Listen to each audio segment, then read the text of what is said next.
Welcome on in, everyone.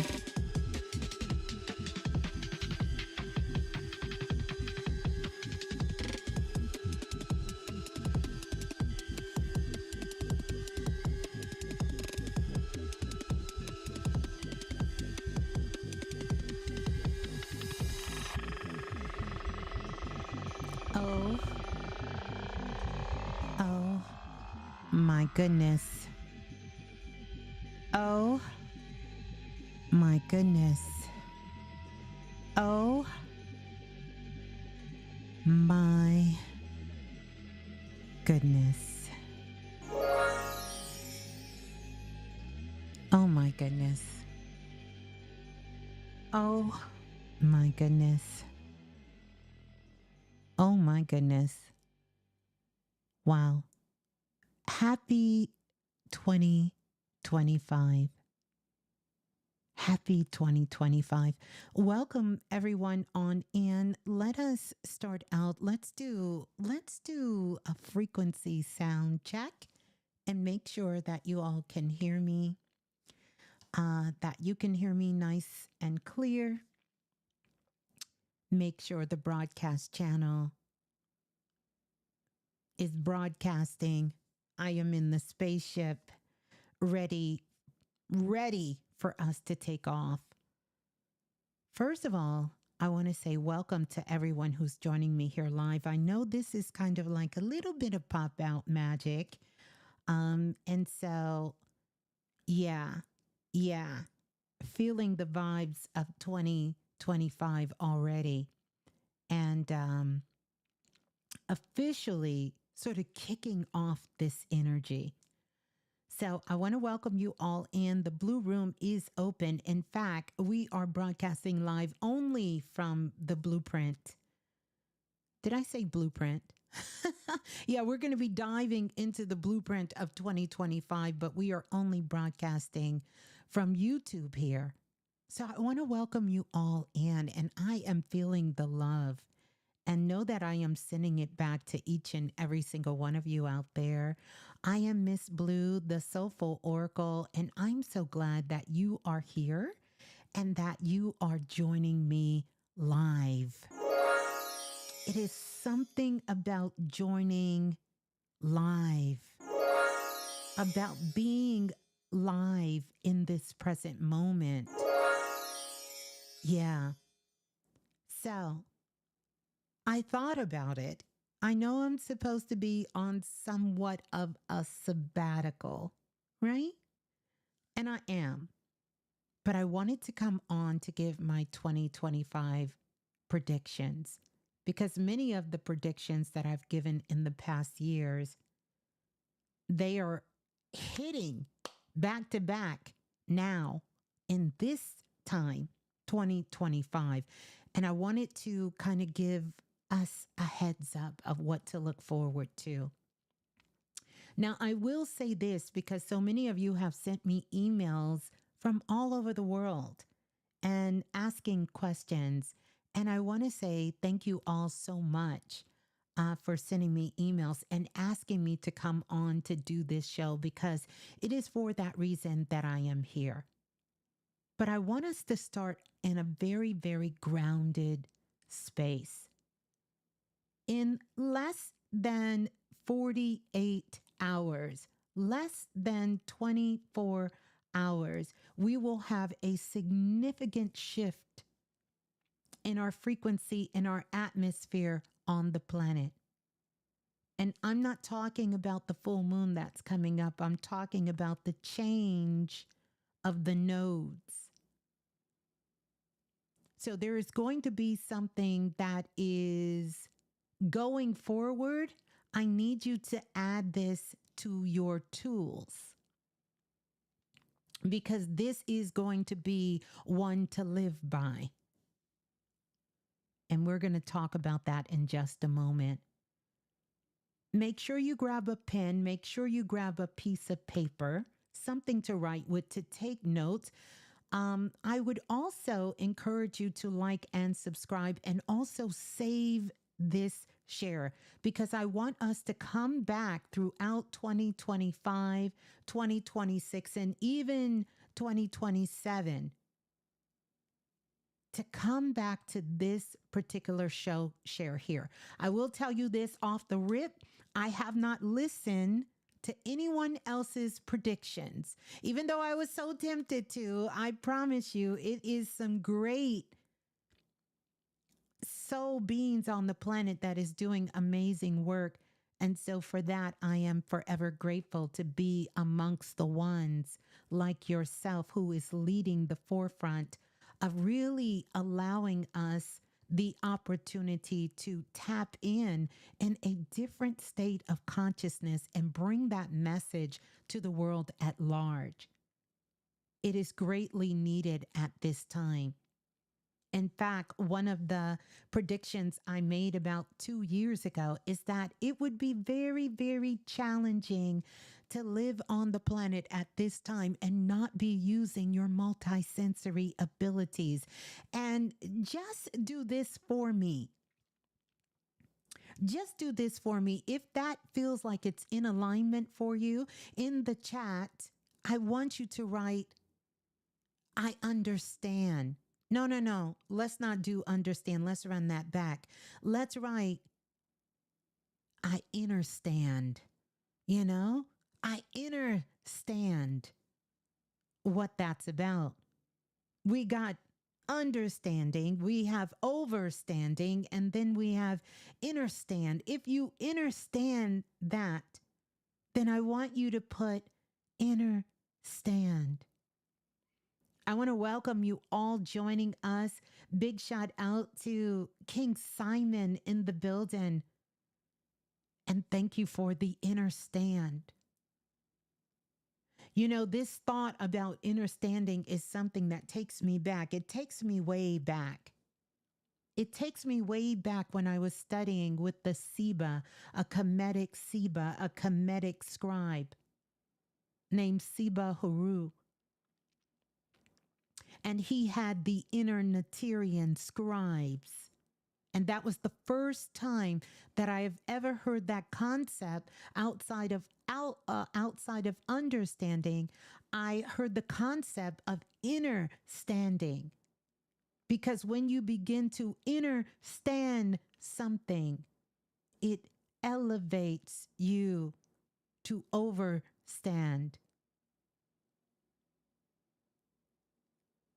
So we are all within this understanding here in 2025. Baby, it does not disappoint.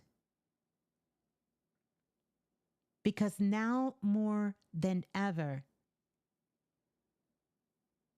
we are being called, not out of fear, but out of love, to bring that thing of unity consciousness together so that we can navigate these cosmic waves and navigate the terrain on the planet that we are currently living on, called planet Earth. And so with that being said, as we get ready to get in, because two things are going to happen. I took notes on these channels, and I have been taking notes for quite a while. I just was not sure if I was going to do a prediction show or if this was going to be a part of the futuristic 2025 pack. By the way, thank you for everyone who's signing up for that program, which we will be getting into here shortly. And I'll talk about that maybe a little later in the share. But the main focus here is about these predictions. And so many of you have reached out to me and said, I remember when you have spoke about this and you talked about this and you predicted this what's happened. And 2025, so many of these things. So many of you have called to ask me to speak about the fires that are going on, that's happening, what's happening with that. I'm going to give you my take, my insight on that. from everything from the fires, everything from what is to come for us, the possible timeline, as well as even questions when it comes to a lot of these allegations and things that are happening all throughout the world. And we're going to dive into it. We're going to dive into it. So, welcome everyone on in. Welcome to the Cypher. My goodness, it's been a minute since I have been in this spaceship and been here broadcasting. But it's always so powerful when we get together. So, first, I want to welcome you all because I'm going to be giving you a cosmic wink, a cosmic peek, a cosmic glimpse into the unfolding energies of 2025. Now, wherever possible, I'm going to talk about what that actually means. And when I say Ms.Blue, the Soulful Oracle, I am giving a prediction. I'm going to show you how to work your magic with these predictions and what that actually means based on the work that I've been doing for more than 20 plus years. And I'm continuously learning from my guides, my oversouls, ancestors, and so forth, what a prediction actually means. But whenever possible, I am tapping into the highest timeline available. So hold that thought right there. Hold that thought. Woo, that was a mouthful. How are we all doing? How are we all feeling at this time? The first thing I want us to do is to take a moment, just a moment of silence. For one, for you to ground and connect yourself. So if you've been running around, if you've been working, if you've just been busying about that, you will connect back to you because this is going to be the most powerful point of reference going forward on the planet is how do you connect back to you? This is going to be your safe zone. This is your safe zone.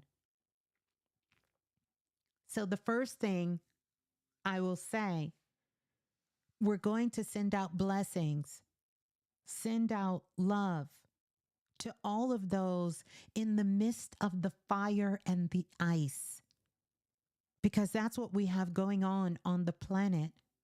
So many are dealing with the conditions of fire, and the other conditions that are coming up are ice.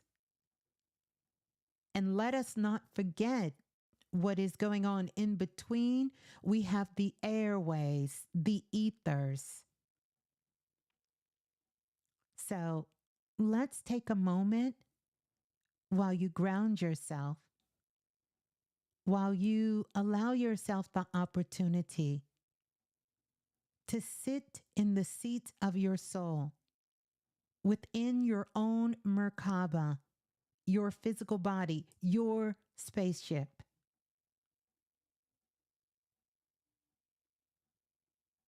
You might want to close your eyes because just that simple act of closing your eyes sends a message. It sends a message to your conscious mind as well as your nervous system to stop receiving information outside and to go within. It is a inner standing point of view. And then we'll be right back.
Ashe, ashe, and blessings.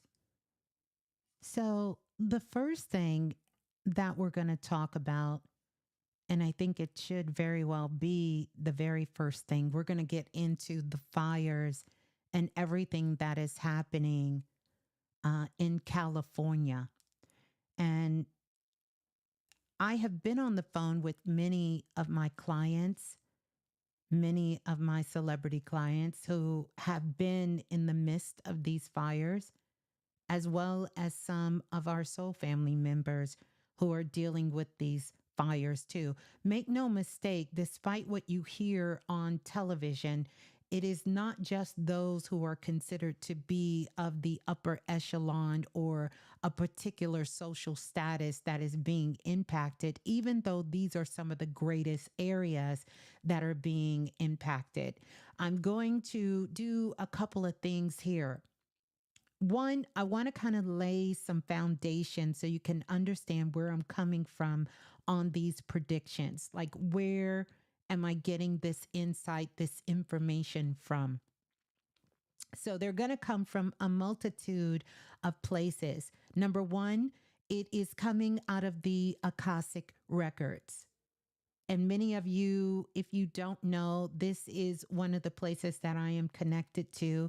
If you don't understand what the Akashic Records is, the Akashic Records is a place. Let me preference it by saying that it is a place, it is a dimension, it is a frequency, much like what we have libraries to be on planet Earth, even though I have never seen it as a library, but it is where everything is being recorded. Every action, every deed, every thought, every non action, right? Everything that you do from all of humanity and beyond. I primarily focus on the records as they relates to us growing up on planet Earth. It contains past lives, it contains current lives, it contains future lives.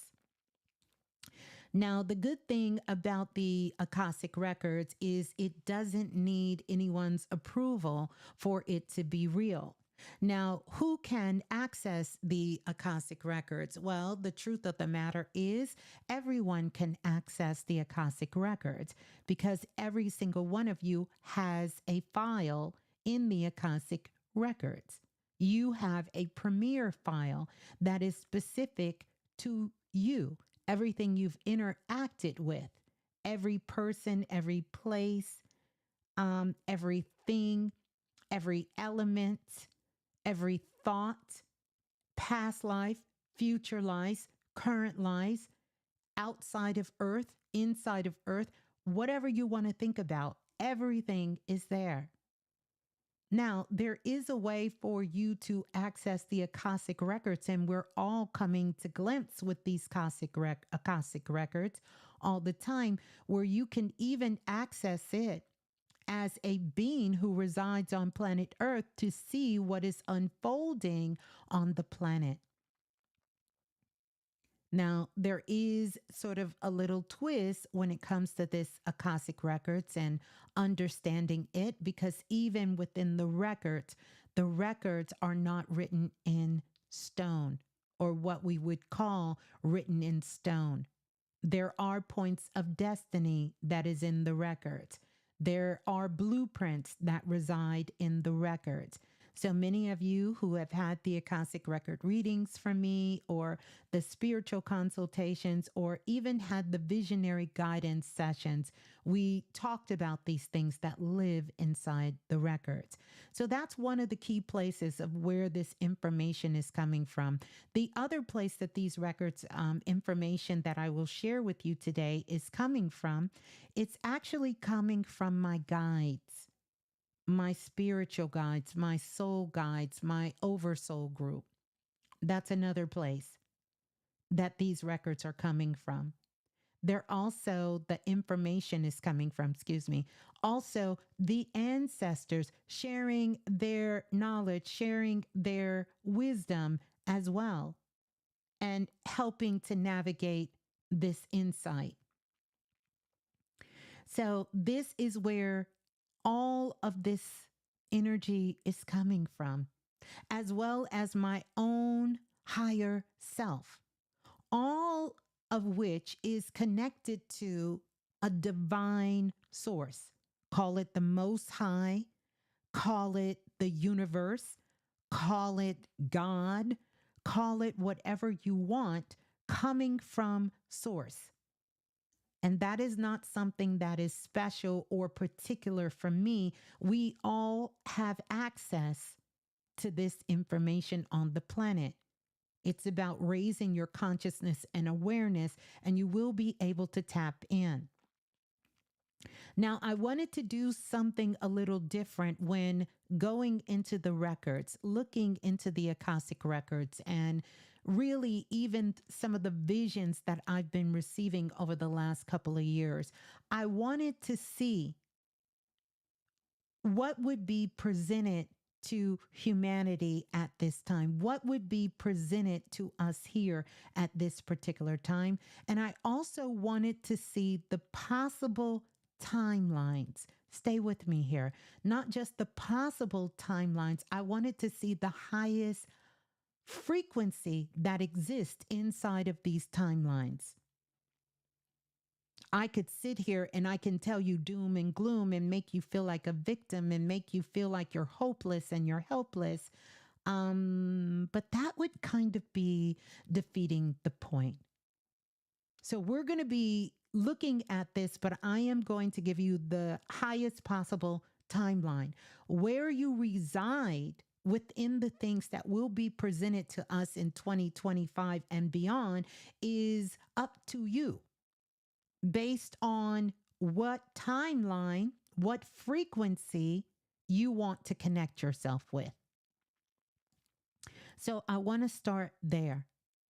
So we're going to take a look at that. These insights are a reflection of the current spiritual, energetic, and collective trends that offer a potential blueprint for what is here and also what lies ahead.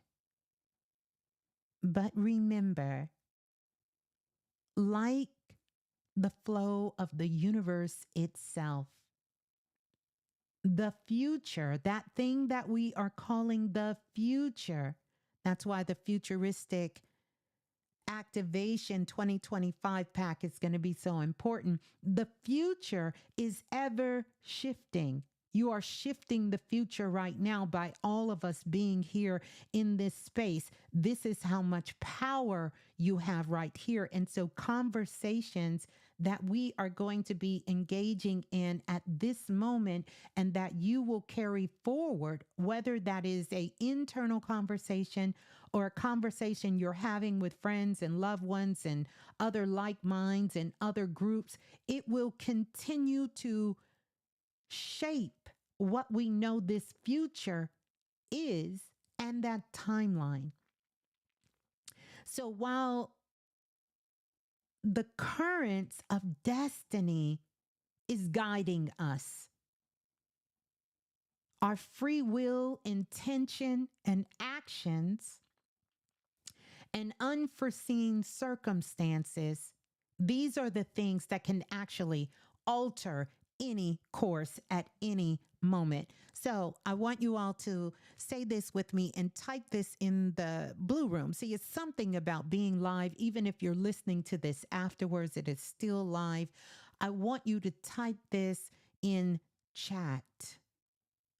I can alter the course at any moment. I can alter my course at any given moment. You can alter your course at any given moment. You need to know that because that's going to be a part of your superpower. You can alter the course any moment. I can alter the course. That's it. The alchemist vibes. I can alter my course at any moment. I need you to write this down. I need you to screenshot this. I need you to keep this close to your heart. Put it in your journal. Put it in your phone. Put it on your bathroom mirror. Put it in your kitchen. Keep it with you. I can alter my course at any given moment because it's going to make a difference. It's going to make a difference and it's important.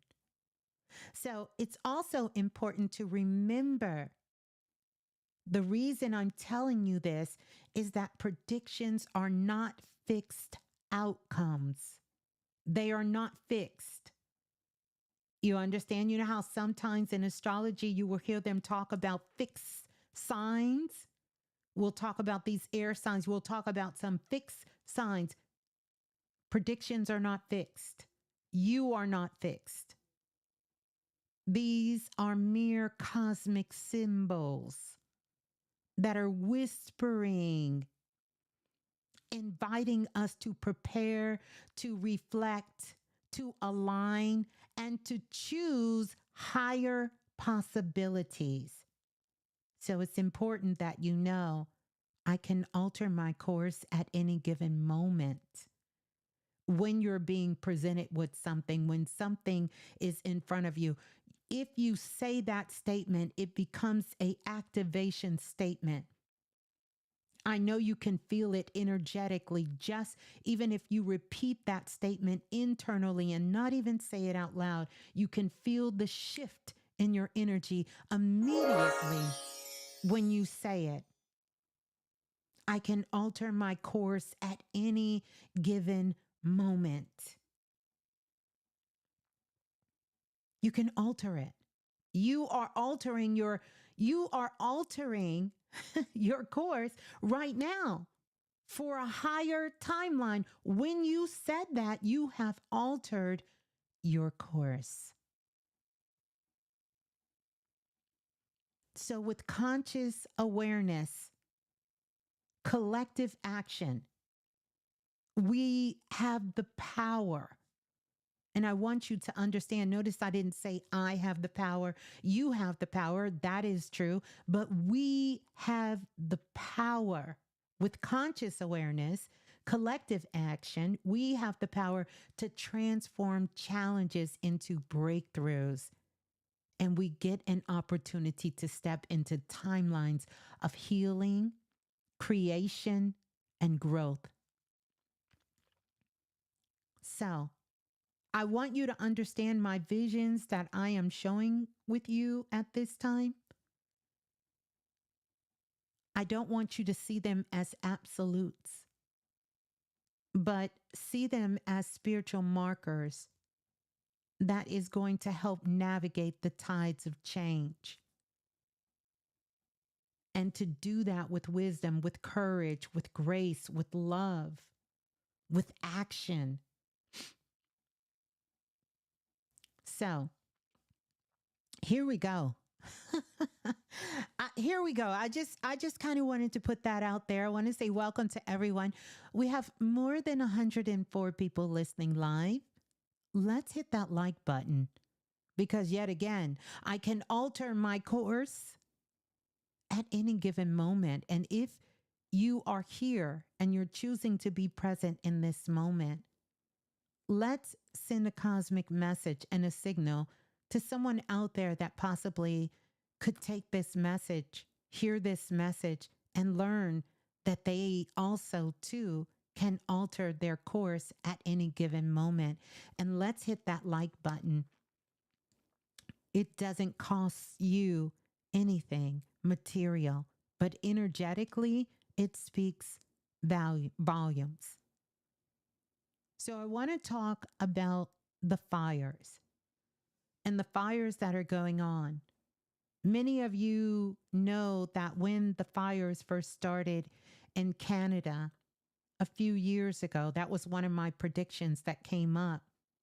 And we did a whole segment where I told you guys about planting trees. In fact, I planted hundreds, almost 1,000 trees in honor of our soul group prior to the fires happening. Now, I want to take you back and I can talk about some of the things that have been a prediction. I think it was Goddess Rainwater, and shouts out to her. She's here. She posted something on her timeline, and it was about a gentleman who wrote a book. and predicting that based on the science and everything that was going on and in the terrain in California. I think the book is called The Ecology of Fear by Mike Davis. It is a great book to read because that particular book is going to shed light on why these hot spots are coming up. I also want you to know that coming into this universal 9 year, which I told you guys would be a game changer, all timelines have collapsed into one. So that is going from all of the dimensions, because that's all a dimension is a frequency and a timeline. They all have collapsed. At least that's how I seen it in the vision. They're all coming into one. And so we have timelines that are crossing over one another, crossing, intersecting into each other. They are merging into each other. These timelines are merging. You could literally walk outside your house. The sun can be shining, everything going right. Turn the corner and the temperature is dropping 30, 40 degrees. Same thing is happening where this fire is happening. There are people living in these pockets where nothing is happening around them. But if they go 2 blocks over or 2 blocks to the left, or they drive up the street, all of a sudden it's like they're in another world because the timelines have come together. And it's a reason that these timelines have come together because this is a master reset for everything and every being on the planet. It's like everything that you have done has been taken back down to zero. Stay with me. We're going for the highest timeline. I want you to understand what's happening right now. So if some of you feel like you have just had things stripped away and you are coming back down to zero, listen, you are on course. But we're going to talk about what that means and what happens after. But this is happening. I want to stay with Florida right now and talk about these fires. And I'm going to give you my take. And of course, this is coming from me. And again, I already put the disclaimer out there. But number one, so the biggest question on the block is, were these fires set intentionally? Yes, they were intentionally set. Not all of them, but yes, it was an intentional fire. I want to take you back for those of you who may have remember many, many moons ago, and I don't expect you to remember, but I did several shows on this that happened. But we're going to kind of travel, we're going to time travel, and we're going to go back into the 19th century. During the early 19th century, in California, there was something that happened. It was called Manifest Destiny. Many of you may remember the show that I did on Manifest Destiny. I want to read you some details about what Manifest Destiny was in the 19th century because it was a belief. It was an ideology that was fueled by a sense of culture superiority, economic opportunity, and political motives. And I'm going to give you some of the facts about this manifest destiny if you've never heard of it. It was coined by a journalist in 1845 named John L. O'Sullivan. And it was used to justify the U.S. expansion by suggesting that it was a divine right. Stay with me. a divine right, meaning that this was something ordained by the Most High Universe God. It was a divine right to spread democracy and civilization across the continent. Here are some of the key sort of ideologies and philosophies of manifest destiny. It was believed, many Americans believed that God had ordained the U.S. to expand from coast to coast. There was a belief that Anglo American culture was superior to indigenous peoples, cultures, and other nations. They also believed that they were spreading democracy and civilization to uncivilized and uneducated individuals. A part of this manifest destiny, right? Because it was a manifesto, this manifest destiny was to go across fertile land,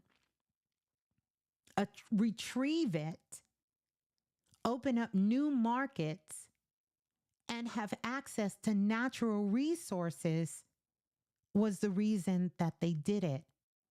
Now, you can do your own research on this if you want to, but some of the major events that happen, and I want you all to take notes of some of these major events because these are going to be key hotspots here, particularly in the United States from 2025 going forward.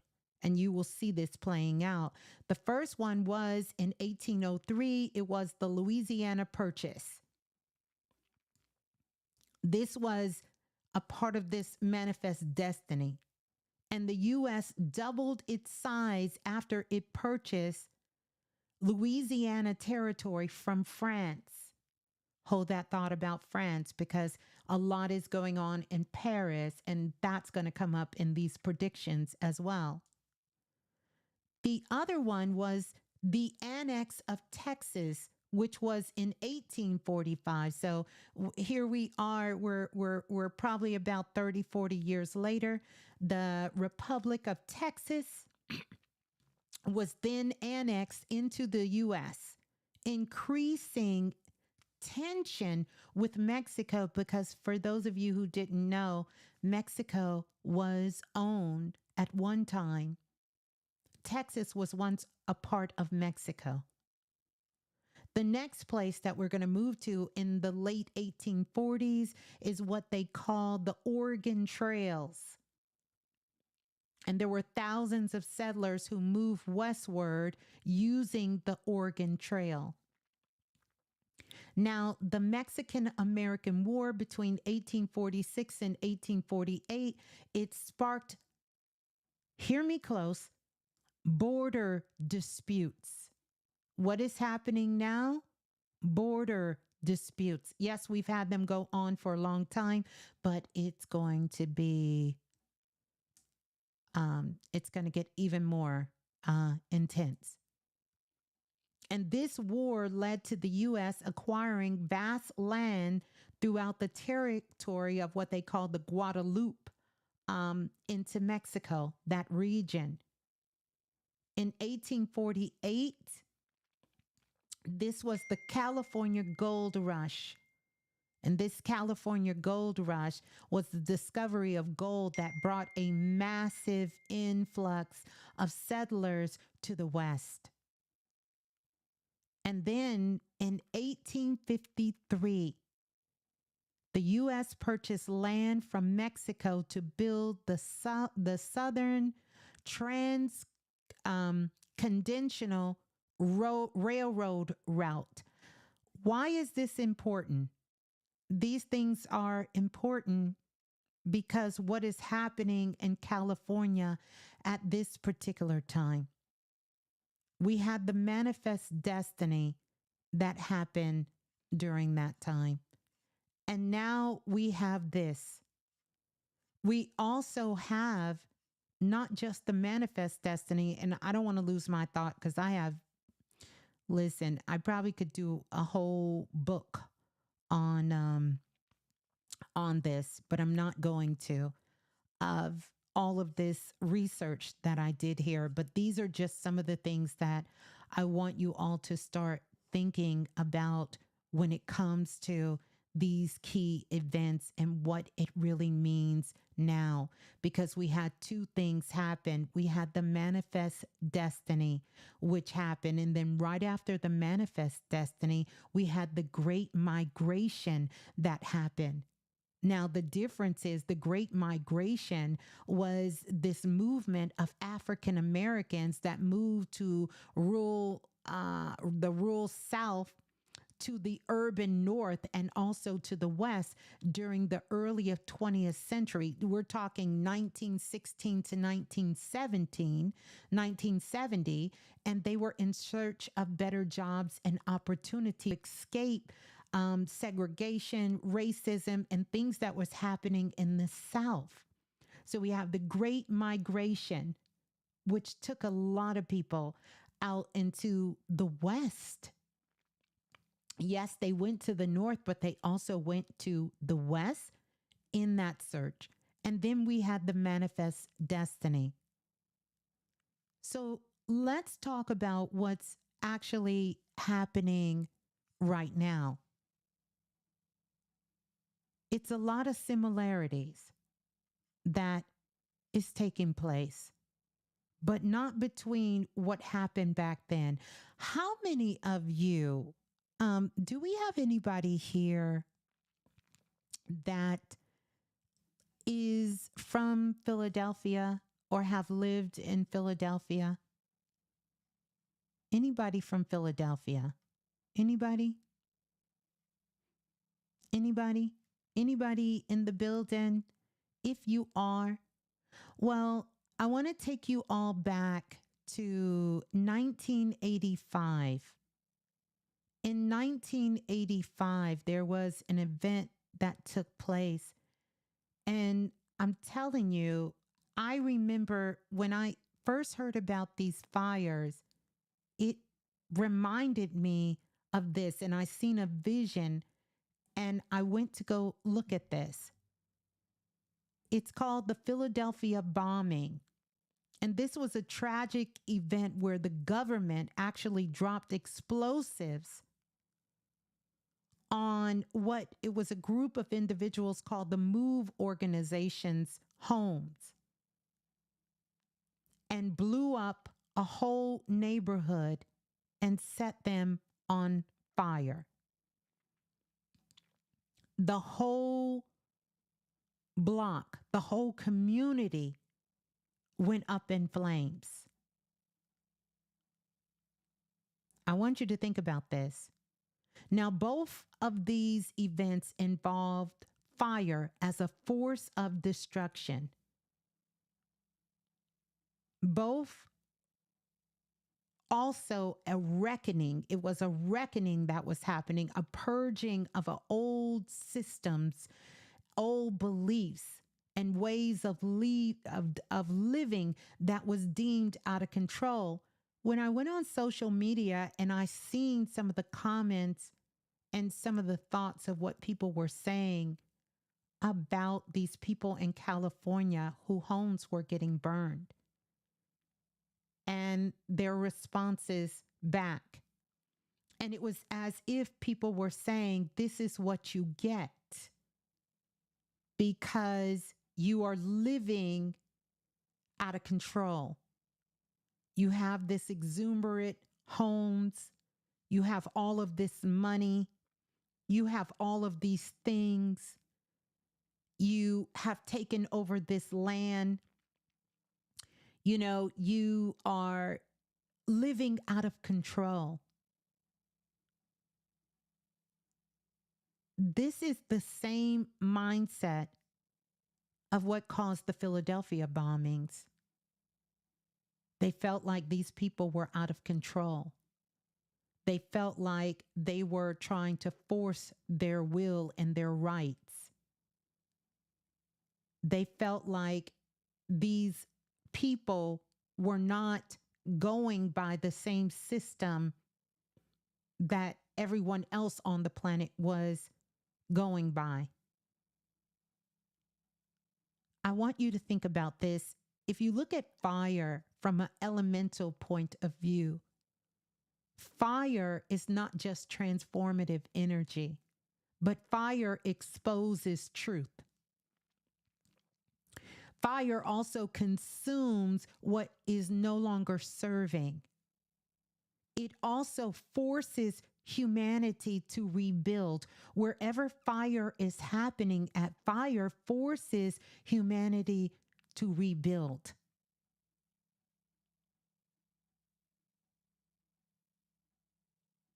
So, just like that incident with the Move organization in Philadelphia, it was this egoic power that said, "Oh, I'm going to fix you. Oh, you are out of control." And so many people are seeing this situation like these are people out of control. I seen people laughing saying, "I think they got Beyonce's house next." Oh, they done burned down Janae Aiko's house. Oh, Paris Hilton. That's good for them. There are loiters that are coming in as soon as they're evacuating, and people are coming in stealing. Looters are coming in stealing. They've had to issue curfews out there. People are talking about leaving their homes and driving back through their neighborhood to see groves of young men breaking into their house stealing. Mhm. So when fire is used this way, it becomes symbolic of oppression rather than transformation. But this is such a warped perception. Here's another fun fact. I don't know what I was searching for, but I came across some news a few months ago. I want to say back in November, October. I don't know what I was researching, but I bumped into an article that showed that most of the insurance companies in California stopped carrying fire insurance. They did this in 2024. So ask yourself the question, because we know the whole world is psychic. Did they have a psychic impression that said, don't cover fire anymore? Or did they know that something was coming, something that was already put in motion coming? Or was it something intuitive that was happening? The same way that they did in places where the hurricanes, Louisiana, parts of Texas, they no longer cover flood insurance. So you don't necessarily have to be psychic. You just need to be a psycho to say, we're going to stop covering what we already know, that this particular landmass, because whenever you get ready to put a piece of property on the land, you will have an engineer to come out to survey the land. And they take a look at a lot of things when surveying the land. One of the things that they take a look at is they take a look at it from the elements. Is this in the pathway of wind?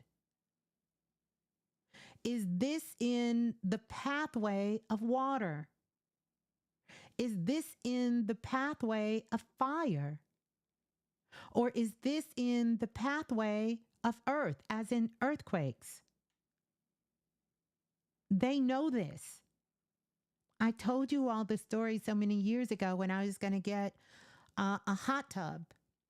And I was going to get like a 7-person hot tub, put it in the back, put a gazebo back there, and I was going to be in my hot tub looking at the stars, and in my backyard have my mini oasis. and the city had to send a surveyor out to come out. And when the surveyor came out, he was an older white man. He sat down in the chair. I gave him a nice, cool glass of water. He sat there and pulled out his little cigar, and he politely told me, "You cannot put that out right here." I said, "Why not?" He said, "Because you ever notice when it rains, there's a little trickle of water that kind of flows through your backyard, like in one spot?" I said, "Yes."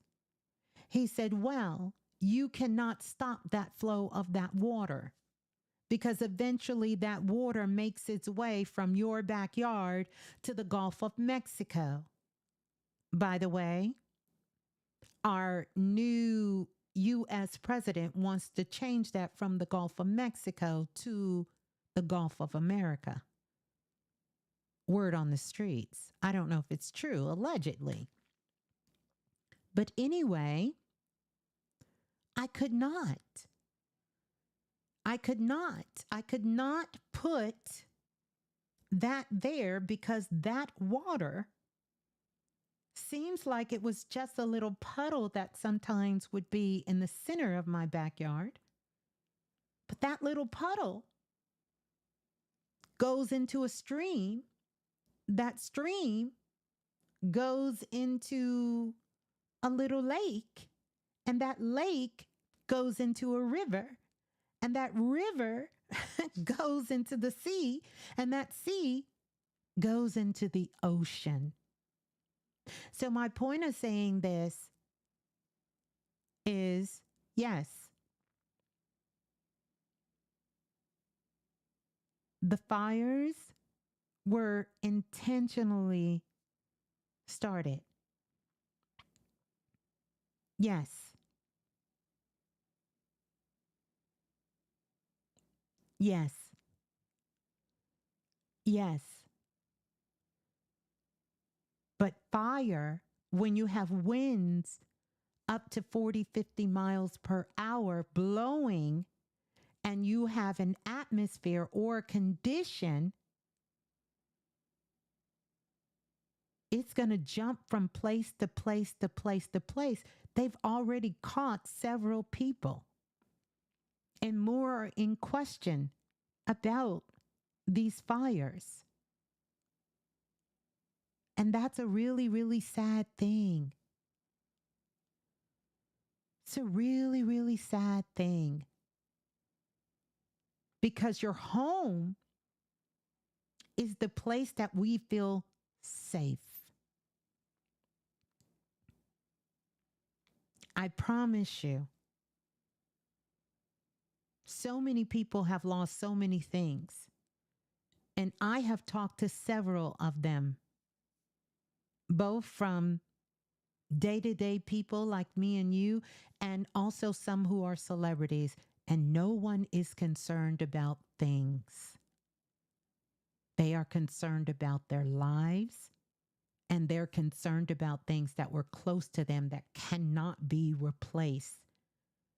Things that their grandmother gave them, their grandfather, or, children who've passed away, loved ones who passed away, these kinds of things. But material, no one was concerned about a material thing. So both of these scenarios, you have a course of environmental things and systematic injustice things that are happening, where there are people taking things in their own hands. The wildfires in California, these fires are often disappropriated, and it impacts rural, indigenous, and economically valuable communities, and communities that are also vulnerable. So no one's talking about that. We're only focused on who is a celebrity, house who got burned. You do realize that there are people who have had generation after generation of African Americans who came to California for looking for a better opportunity of moving into that particular region for a better lifestyle that is living there that has lost everything, businesses and everything. So this isn't about, oh, you are being punished because you took over some land that you should not have taken over. Wouldn't life be that easy if things just moved in that sort of way? You understand?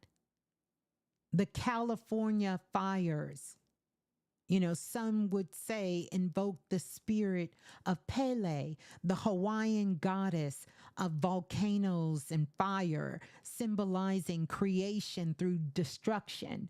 And then when we look at in the past, the bombing of the MOVE organization is symbolic of Sekhmet, the Egyptian goddess of war and vengeance and protection, both a destroyer and a healer. They're one and the same.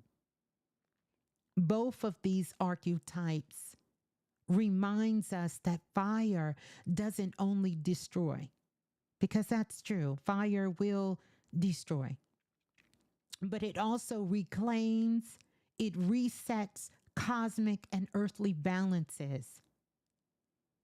So the fire energy from California's what we can call coming out of nature or happening with nature. Because where man leaves off, nature takes over. So someone intentionally setting this fire, nature took the fire over.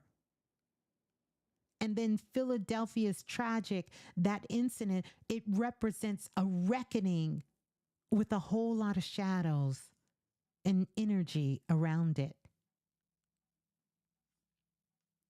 So the alchemy of the fire, it connects this California wildfire to a lot of other wildfires, such as the one, the Philadelphia tragedy, as intentions, because it's forcing humanity to confront our relationship with this idea of destruction and creation. Spiritually, we know fire purifies, but fire, don't forget this, it also demands accountability. It demands accountability. And we will see that. Some will be shocked. Some will be in awe at what they uncover. But this will not be the last of the fires. Because California, because of its terrain,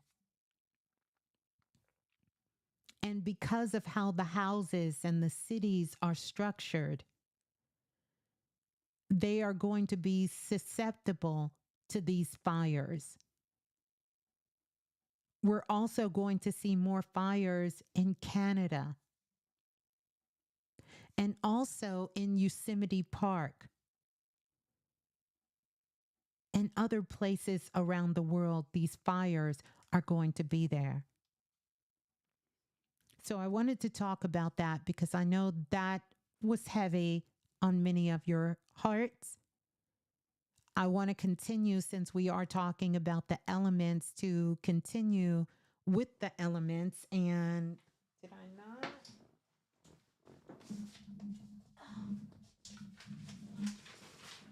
Sorry, got to get my notes. So, some more things that I want to talk about that will be coming up. And some of the places, some key places to take a look. I talked about this last year, but I'll talk about it here. There will be some discoveries that will be happening. Um, it'll be like another Bermuda Triangle. And this Bermuda Triangle is going to happen. We probably will figure that out sometime this year, but we will have a lot of volcanoes. One of them starting over in Africa, which is going to be in Ethiopia. Lots of volcanoes erupting from the waters. Another one is going to be California. California is always going to get a little shaky, shaky baby, but they're going to have some pretty shaky, shaky babies that come up this particular year. So Ethiopia, the Philippines, Japan, Italy, Guatemala, um, um, Arizona, Nevada. Um,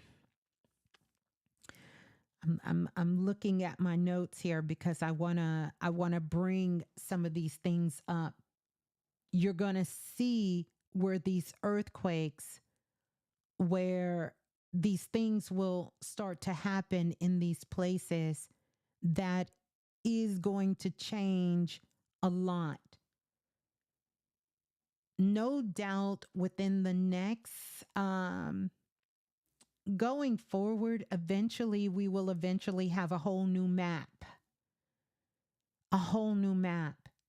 We will also be birthing a new ocean, a new water mass. Remember, we say we live, we live on the blue planet, but we are more water. We're more of a water planet than we are an earth planet.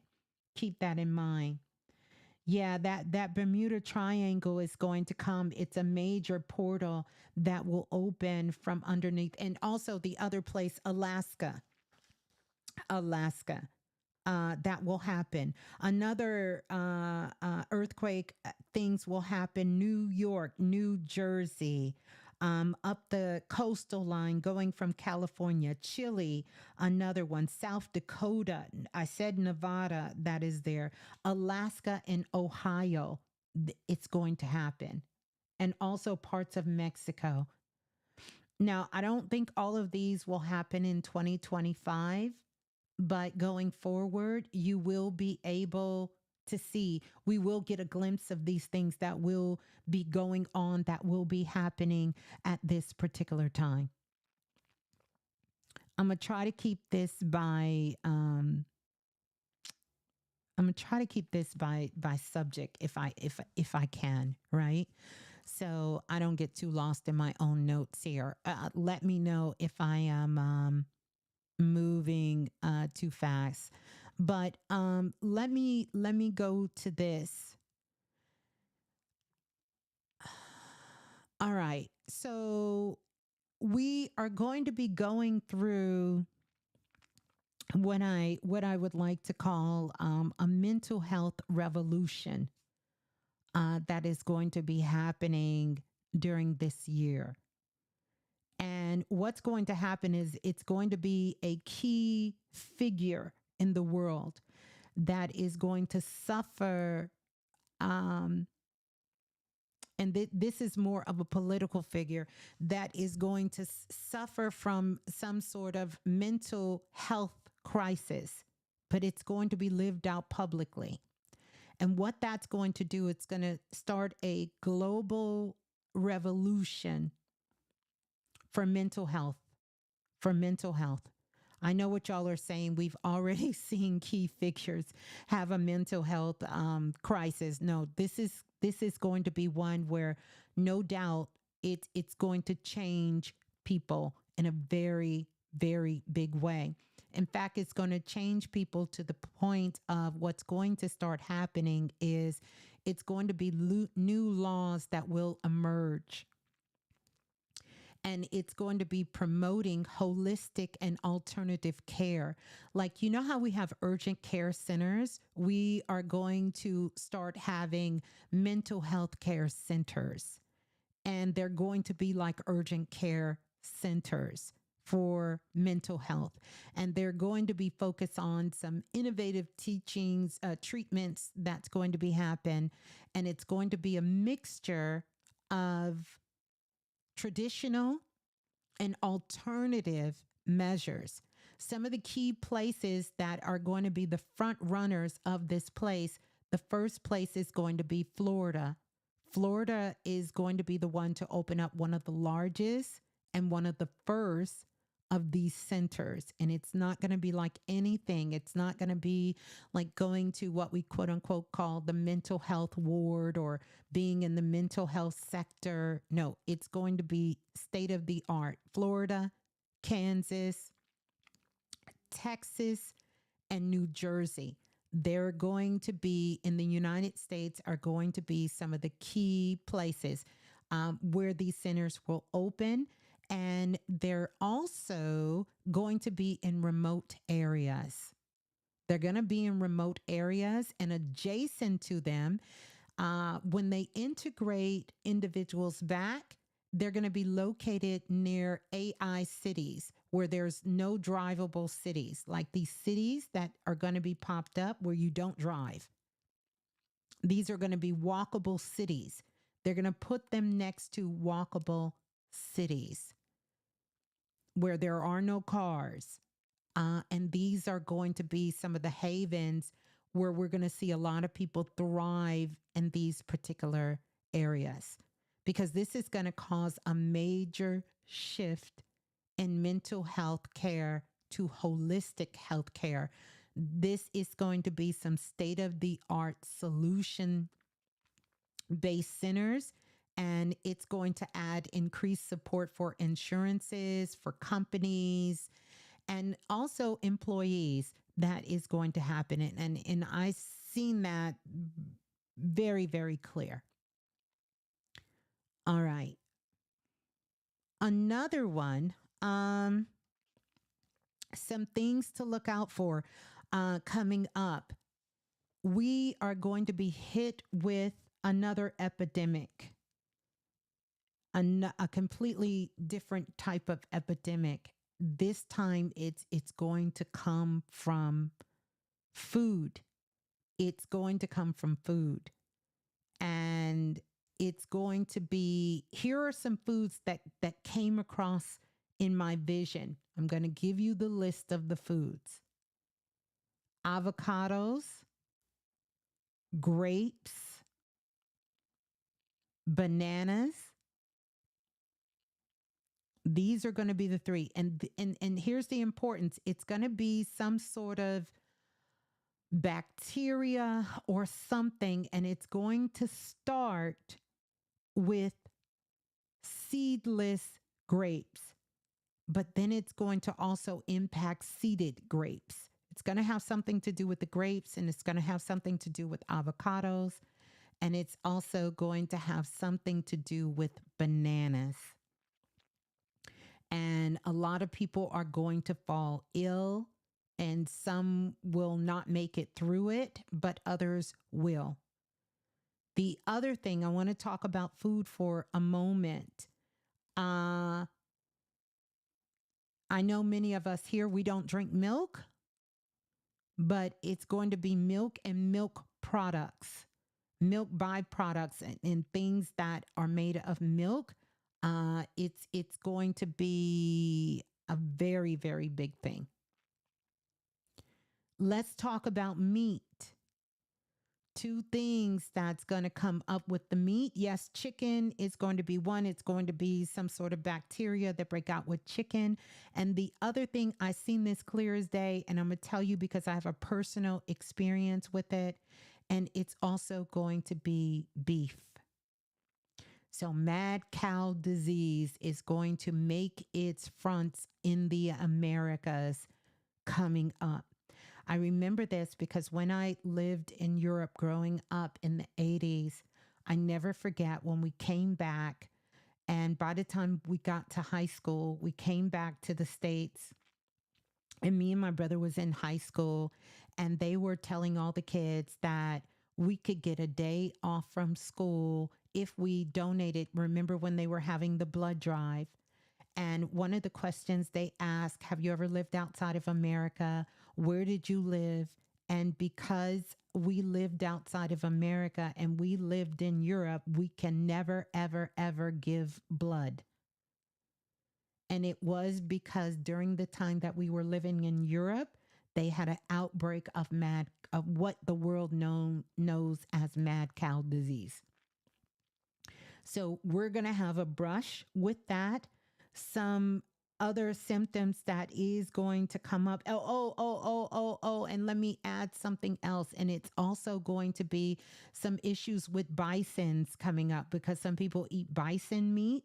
So bisons as well is going to be on that list. Um, has something to do with being on that list. And as a result of that, it's going to make people turn more to a more vegan, vegetarian lifestyle and start to really begin to question our food. The other thing that it's going to do, it's going to stop exportation and importation of meat outside. First, it's going to start at country level because as it relates to right now, we most of the meat that we eat in America does not come from America. We are literally getting chicken from the Middle East. We are literally getting beef from countries outside of America. We are literally eating food, meat outside of our own country and in countries that do not support the the livestock in the way that we are consuming it here in America. And so, what it's going to do is it's going to open back up that funnel for the rise of the new generation of farming again.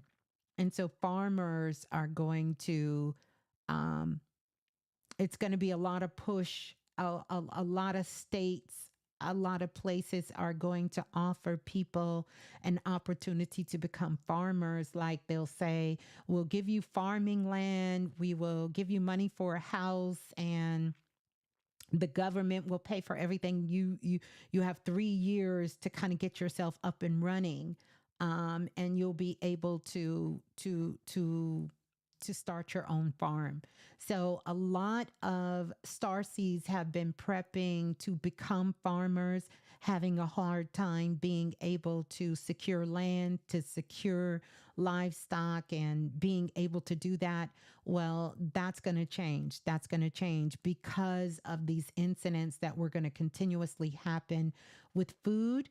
This is a prediction I made several years ago, but what eventually will happen is it will go from food, not so much food being exported from country to country, but it's going to be, we're going to start eating from what is available in our country.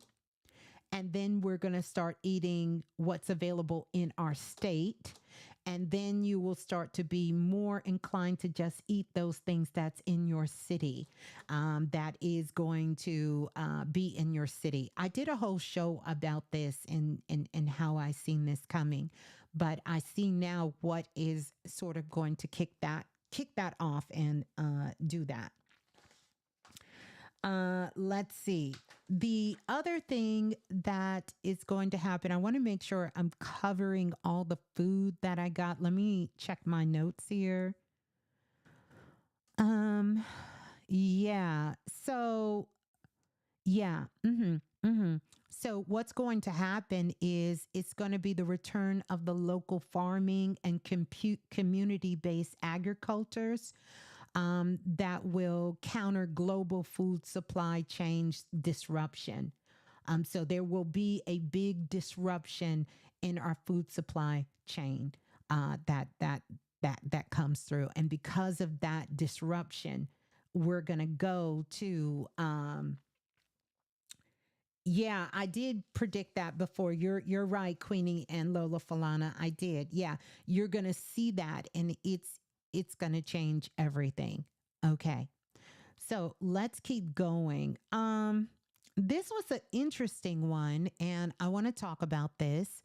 I want to say about 8 or 9 years ago, there was a big incident that happened with Walmart where the employees were suing Walmart. You guys remember that?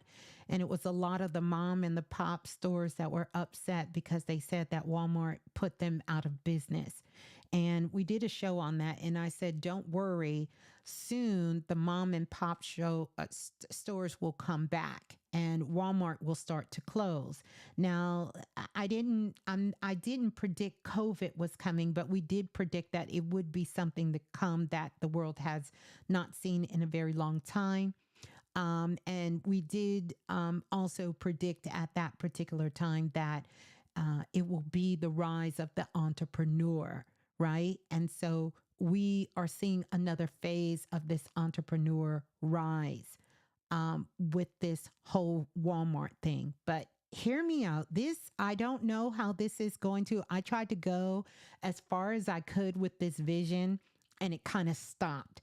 Remember, I'm giving you a timeline um, that is coming through. And so, this timeline that's coming through.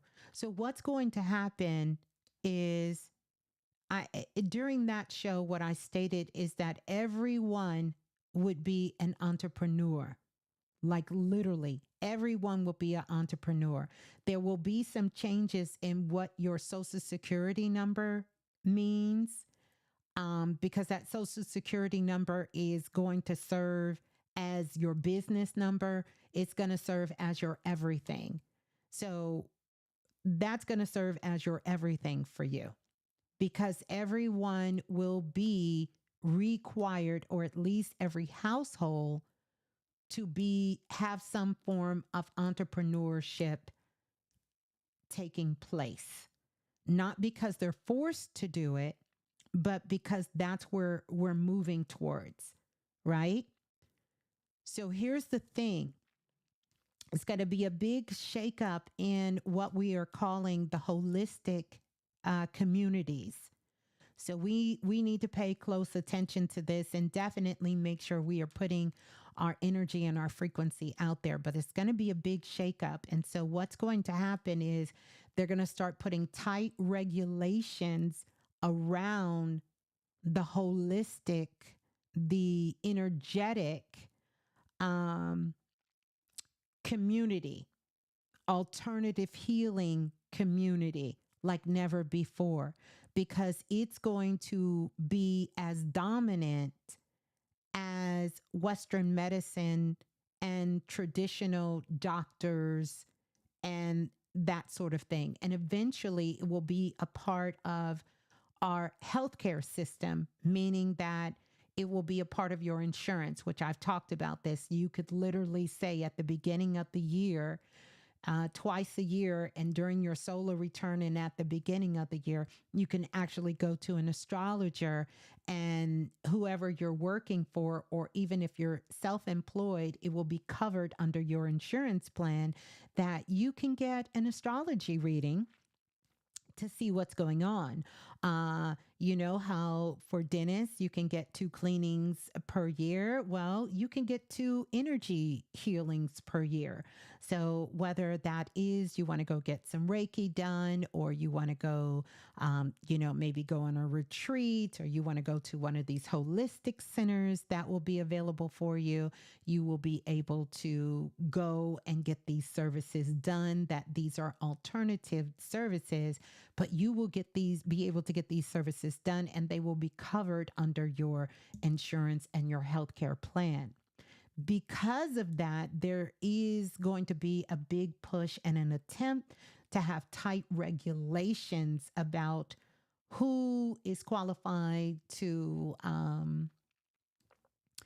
claim that they can do these things and who cannot. Yes, just like birth and death doulas are paid by Medicare, which I don't want to say I'm the only one, but I predicted that one many, many years ago that they would eventually put the doulas and the deaf doulas on there. So, as you can see, we're moving in this. But here's what's going to happen: it is going to be the return of uniforms. Hold that thought. Hold that thought. It's going to be a return of uniforms across these industries. Um, and I want to talk about these uniforms, meaning if you are, let's say, and it's going to be through badges, it's going to be through uniforms, it's also going to be through things like your hats, like hats you wear, vests you wear, gloves, but it's going to be uniforms, different clothing uniforms that you wear. And you will be able to still wear these badges, wear these uniforms.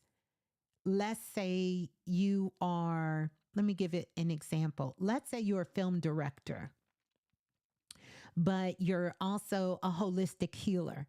You will be wearing whatever clothes you have to wear as a film director, but you will have a vest on, and your vest will have the emblems. It will have sort of the badges on there to also know that you are a certified holistic healer. So you will have that uniform and you will be wearing that uniform. But let me show y'all how this goes.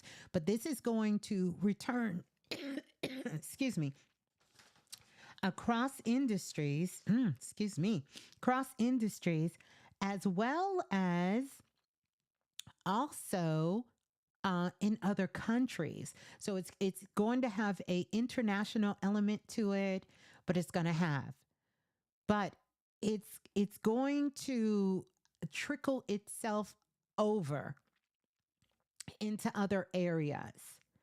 And oh wow, Sam I Am says I'm designing a game and the universe has similarities to what you're explaining. Oh, I take that as a yes from the cosmos. So that means that this timeline is out there.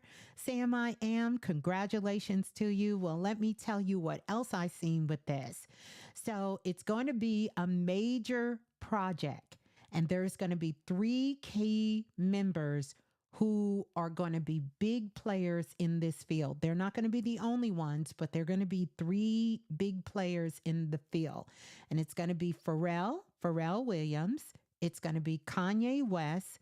And there's another collaborator, which is a white man, but I could not see his face. And I'm going to tell you why I couldn't see his face. And they are going to lead this creative movement with coming up and designing this. So this is going to be pretty interesting to see if this timeline comes through. But it's going to be Pharrell, Kanye West, and it's another man. He's a younger white male. And the reason I was not able to see his face was because it has not come to his consciousness yet. So I could not see his face of who he is. But this project is going to involve where they're going to be creating these uniforms for professionals, for therapists, for creatives, and different industries. The reason why we're going to be wearing these particular uniforms is so that people can identify who you are out in public. And that's how they're going to be able to identify who the people are in public. So it's no mistake. And it's not going to be like you can just go in any store and buy these outfits or buy these uniforms. No, you will literally have credentials with these uniforms. So you will see that. And these uniforms are going to be very distinctive. It's going to be practical uniforms, but it's going to have a creative expression that comes together. And it's going to make sure that no matter if you're in Target, if you're riding on the subway, if you're walking down the street and something happens, you're going to be able to identify who these people are. So whether a person is a medium, or whether a person is, works as a psychic or a holistic healer, or work with natural medicines and herbs, you're going to be able to see who these people are and know who they are. And they're going to be recognized by that. Another reason why, because I went into the records to see what would be the need for this, especially with us moving towards more unity consciousness. Well, the reason for this is because we are becoming so multidimensional. It's You're not going to be able to put a person in a box. And so literally you may see a person walking down the street and they may very well have a construction outfit on, but you're going to notice that maybe one of the badges that they hold is that they're a music producer. They may be a chef.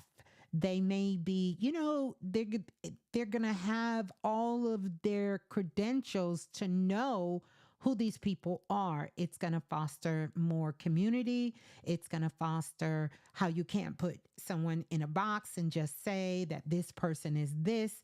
You're going to be able to see how multifaceted and multidimensional people are. So someone literally could be working as a cashier in a grocery store, but they may be a certified holistic practitioner. And that person you'll be able to know that this person also does this, and vice versa. You may see someone working in the crystal store, but they may also be a lawyer. You're going to be able to identify, we're going to have these different identifiers. It's going to be real interesting to see Pharrell, Kanye West, and whoever this male is to step forward to be able to connect with this. The other thing, and we've talked about this 100 times, and I've talked about that, and this is that we know that our education system as we know it is going to it's going to go away. And so a lot of the star seeds who have been working in the field of education and really passionate about it and know that they came to the planet to really help to innovate and also to transform this, we're going to start seeing a big emergence of this coming forward. Even though they've attempted to do it in the past, it's going to look very, very different. And some of the school systems are going to be built on what part of the country, what part of the world you live in. It's going to be what you're going to be educated on. So this thing about being globally educated is having global education is sort of going to go away. And you're going to learn about where you're going to learn more about who you are. You're going to learn more about where you are. And then you're collectively going to understand about who you are from a cosmic being perspective, meaning we will have subjects in schools that maybe our grandchildren will be able to take, like astrology, astronomy, like quantum physics, like they will learn multisensory abilities, mediumships, using energy healing and these type of things. They will be able to take these subjects growing up to understand it. They will be replaced with mindfulness and meditation, and it's going to be a part of the day-to-day practices that occur. Now, of course, this is not all going to take place in 2025, but we will see an emergence of this energy and these things happening as we go along. Remember, the timelines have collapsed. But here's the power. The timelines have collapsed. So all timelines, everyone is starting on an even playing field. And you can look at that. So at some point in 2025, the timeline collapse has occurred. So I want you to look at it like this. No matter what is happening in your life, no matter what you see happening out in the media, it is macro and micro. So you're seeing a reflection of what is happening on a large scale. You'll see that in your own life where you will go back to zero. So the point is, from this reset, when we go into this, when we transition into 2026, it is through this emergence you will then begin to raise your frequency while in 2025, but into 2026 and beyond to where you want to be. So we still will have things happening on the planet. I don't want anyone to think that it is just going to be this place of utopia. I don't personally feel it's designed to be that way. But there are times throughout humanity where we all get on a even playing field. This is the even playing field. You had some shit happen to you. I had some shit happen to me. You can't say what happened to me is not as devastating as what happened to you. We're all on even ground. And you're going to see who is willing to step outside of who they believe themselves to be and create and manifest the life that they feel their heart and their soul is desiring and calling them to be. The difference is when you come into a 9 universal year, you have to include humanity as a whole. And so you have to be able to balance that to what you want to bring to the collective. It is not a me energy. It is not what I'm just going to do for me. And this is what I want and what I'm going to do. And it's me, me, me, me, me. You will get consumed in a lower timeline with that mentality. It is, how can I begin to follow my heart, create and manifest the life I know I desire while being of service to myself and others? How can I give back to the collective? So it is that kind of energy that will bring you. But the only way that you can get into that higher state of consciousness is through activating your God particle, which is the unique part of you, because that's the only thing that the universe will recognize as a giving back. You won't be able to, you can't give back what is not yours. It has to authentically come from you, and you have to give that back. If it's not authentic from you, it counts as a zero, and you will stay trapped in that chaos timeline until you activate what is coming from you.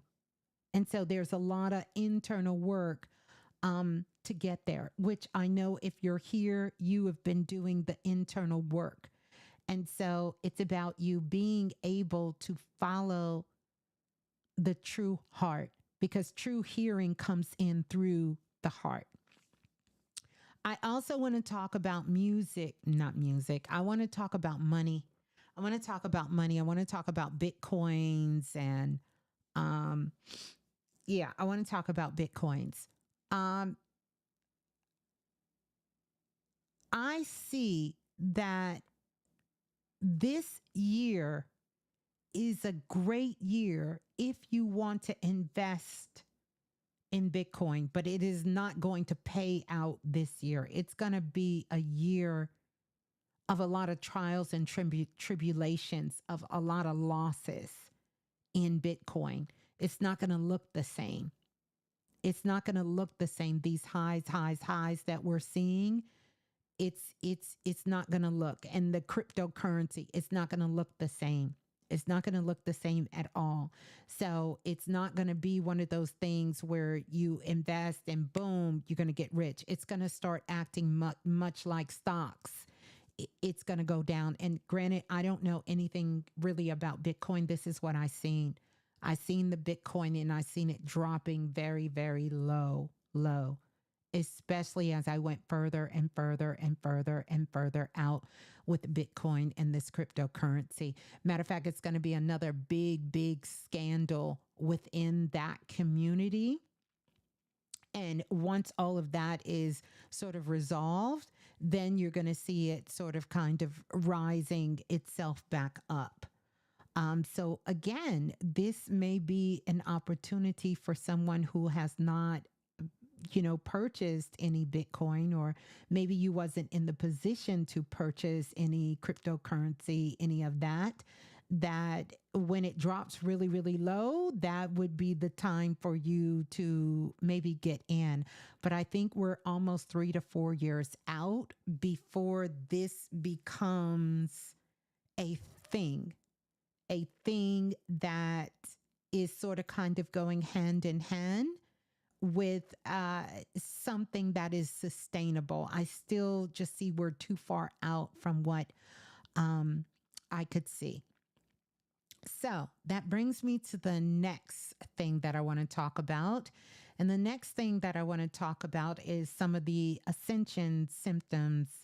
Uh, uh, is that normal for Bitcoin? That's good. If that's normal, then this is going to go below normal. It's going to go below normal because it's going to be shocking, and some people are really going to lose it because they have invested so much into it, like so much. So I want to talk about the frequencies on the planet. Because the frequencies on the planet, it's going to be a lot of ascension symptoms that are going on. We've talked about this earlier. I've talked about it. Nervous system issues. Many of you are feeling it. Digestive issues, major digestive issues, headaches, tons of headaches, eye problems, tons of eye problems, and also issues with blood. Blood issues, different things in the blood, different kind of viruses in the blood, different things happening with the blood. A lot of this is going to be because of the Schumann resonance on the planet. Now, coming up on the 25th, 24th, we have that procession of the planets lining up. I've been talking about this for many years. Maybe I will get my wish that NASA, because we know we ain't going to believe it unless NASA say it, NASA is going to share a new lineup with that procession. Maybe even discover there's a new planet in our atmosphere once these planets all line themselves up and start getting into formation. We are having a lot of gravity influx. We're going to have points on the planet where children will literally be able to stay out of school, and people will stay home from work because of the Schumann resonance. And also, we're going to have points of what I'm going to call the zero gravity. I talked about this right before the plane landing gear had that crash in Korea. But a couple of months earlier, I told you guys, I said planes are going to have to reroute. We're going to have to find another pathway for planes, things traveling by planes, the things traveling by water, talking about our boats, right? Because of these geomagnetic storms that are going to be happening, these CMEs coming in from the sun, and the fluctuation in the Schumann resonance, and the gravity spikes and fluctuations that will be happening on the planet. Listen at me good. Listen at me good. The Earth's atmosphere is literally going to have points where the gravity drops so low that there will be no way airplanes can fly. No way. No way. The vision, and many of you know I had this vision where I said there were these things flying out of the sky, and it looked like fire, and it was hitting the ground. Many of you know because this vision I had, it stayed with me for weeks and months. Still hasn't gone away. A lot of our satellites and things that are in space are going to come tumbling down, because when that gravity drops, those things are going to fly down. As a result, it is going to alter the way that we travel. We are going to be traveling more by train and by buses, but it's mostly going to be by cars. This is where I think someone else on the planet had this vision, because that vision of when they showed all those Teslas crashing into each other in a movie. I can't remember what the movie was called, but remember that they were all crashing into each other. It's because they are driven by electricity. And so when you have things, mechanical things, now, of course, cars and buses, they run off of some frequency, but it's not completely electric. Yeah, leave the world behind. This, someone else had that vision. And I think that that was just a physical thing of that, because when this happened, we're going to have blackouts. We're going to have the internet is going to be out. We're going to have blackout periods. We're going to have some forced blackout periods where they're going to tell us Tuesday, oh, I don't know, March the 8th, you will not have electrical service and there will be no planes flying. There will be no boats traveling. These things will become a norm because it is our way, from what I could see, of getting back in alignment with nature. Not us just 24 hours a day, 7 days a week, running and doing things the way that we want. It's going to happen. It's going to happen. So, the funny thing is, in the vision, one of the things that I seen, we're going to be relying more on like trolleys and trains and buses. I seen something I haven't seen in decades. I seen what looked like a modern day Greyhound bus drive by. And this was last year, because we're going to have routes are going to become temporarily unsafe and less efficient. We're not going to be able to travel by plane. But what that also is going to do during these times of setback, because there's going to be a big shakeup in the airline industry. And so some of these Boeing what is it? Boeing 777, whatever that big plane is, what's going to happen is it's going to give these countries, particularly I'm talking about the country I live in, America, it's going to give America and these airlines an opportunity to get rid of these outdated equipment. They're going to have to revamp and use a whole new equipment. I'm going to tell you what it's like, because my father came through and showed me. It's from those of you who may be old enough to remember, where if your car used to run out of gas a long time ago, I remember my dad telling me these stories. Like, if you didn't put gas in your car, it wasn't so easy for you to just go to the gas tank and pour gas in the gas tank and crank the car up and the car go. They used to have these, was it the Cadillac converter? I don't know what it was, but anyway, you used to have to pop the hood like it was a whole thing. You would have to put gas underneath by the engine, pump it, and get that to catch. And then you could put gas in the gas tank and the car would start. So it's going to be the transition. What is that called? The carburetor. Yes, the carburetor, the Cadillac converter. Yeah, the carburetor, Cadillac converter, whatever that was called. And my father said, you're lucky you ran out of gas. You can just put gas in your car, because when I was coming up, that didn't work. You couldn't just take, you just couldn't take uh, the carburetor. You just couldn't take gas and put it in your gas tank and think that your car would start. That's not going to work. Okay, so it's carburetor. Okay, I had it wrong. I knew it was one of those things. I wasn't sure, y'all. Don't come for me. But yeah, so that's what's going to happen with these airplanes, because of these geomagnetic storms, and because of the spikes in the Schumann resonance, and because of the frequencies and the energy changing. They're not going to be able to fly and maintain. Their instruments are not going to be able to calibrate itself under these new frequencies. And so it's going to go more to ground transportation until they can catch up.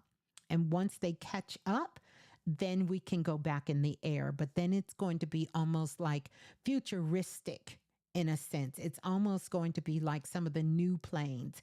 You know, it's amazing once you get outside of America, and dare I say, even the UK or the West. You know, you go into countries like if you're flying overseas, like you're flying to Dubai and you're flying on Emirates Air, or you're flying to the East, you know, you're flying to Asia. They have these highly sophisticated, modern, up to date airplanes with all this technology and everything on it. And then when you get ready to make your transition back to America, you get back into something that looks like it came out of the 50s. No more. No more. They're going to have to step that up. Their infrastructure is not sustainable at this point, but it is going to find new ways, and it's also going to give us a new way of traveling. It's going to give us, yes, or like Qatar Air. Yes, it's going to find a new way for us to travel, and it's also going to open up. So let me lay the groundwork for all of this, and then we're going to move on to the next subject here, because I have so much more to still cover with you guys. But here's the groundwork that is going to happen. Some years ago, there was, I want to say, National Geographic put this out on their channel. And it was a series of shows about the men who built America. And it was about the Rockefellers. It was about the Kennedys. It was the Fords. Like, it was naming all of these prominent families and how they went into the oil business. And this one went into, you know, the manufacturing business. And this person was in the car business. And, you know, these were the foundational building blocks of what built America when we talked about corporations and such. Yeah, the Steele families and all of that. Well, when all of this is taking place, and of course, again, we'll see the emergence of this in 2025. It's going to take us into the place where it's going to be sort of these new individuals who will come along to help rebuild this new foundation of where we are. Wow. Thank you for the super chat donation. Oh my goodness. Wow. Thank you, T. Thomas, for the super chat donation. Hmm. Thank you. Thank you. Thank you. That does my heart well. Thank you. Love and blessings. It does go to helping support the channel. So I thank you so much. So I want you all to think about that. It's going to, so because many of you have these different ideas, you have these different things inside of you, and it may have seemed so hard to, you know, be able to see, how do I move forward with this? And it might have even felt like something was holding you back or stopping you. Like every step you took towards getting these things done, it's like you're met with all these roadblocks. Well, that's going to get easier, and you're going to see that these things start to move out the way and clear the path, right? Clear the path for you, and you will start to find your way forward. Like synchronicities will happen.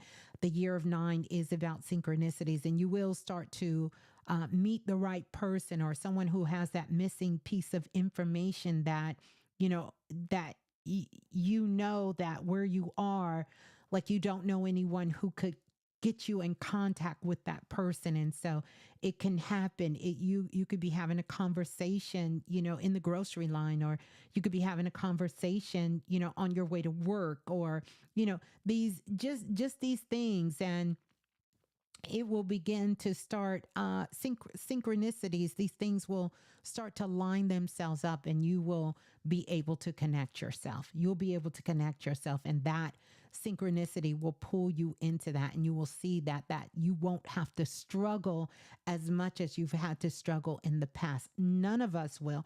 We're those that struggle obstacle is going to be moved out of our way. And this full moon, this full moon, which I'm calling the master reset.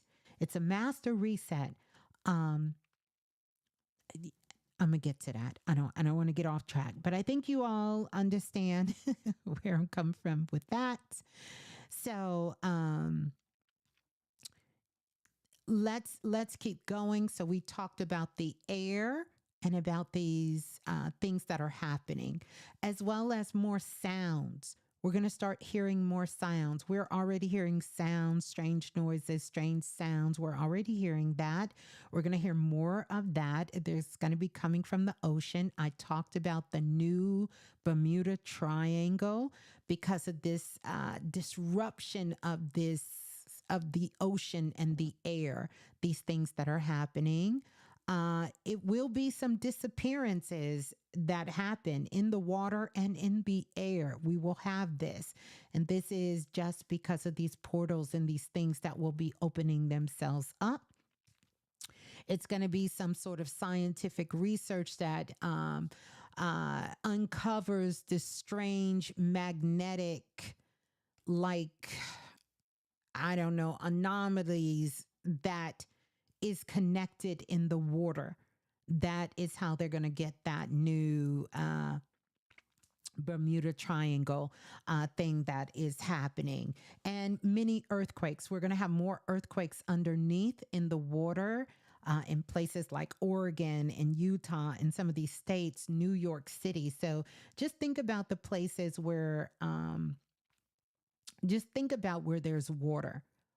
We'll have that Alaska, these kinds of things. Hmm. So we talked about the mental health. Let's see. Talked about that. Okay, so here's another interesting things when it comes to sacred sites. We will be discovering some new sacred sites on the planet. And these sacred sites, these holy spots that are going to emerge, and these are going to come towards, it feels like, again, when you're looking at this from a records point of view, it looks completely different. So from a records point of view, this is going to take us out to mid to late 2025. I think it may happen earlier than that, but going into that particular time, we are going to have some more sacred sites that are going to be discovered. And these locations are going to be, believe it or not, I see two of them are going to be in America. And it's going to be so many people from other parts of the world that want to come to America to see these sacred sites that have been discovered. Like, it's going to open up a huge sort of kind of pilgrimage almost to humanity domestically and for international travelers coming into America for these spots that are here. And these are not spots that has been on our radar at this time.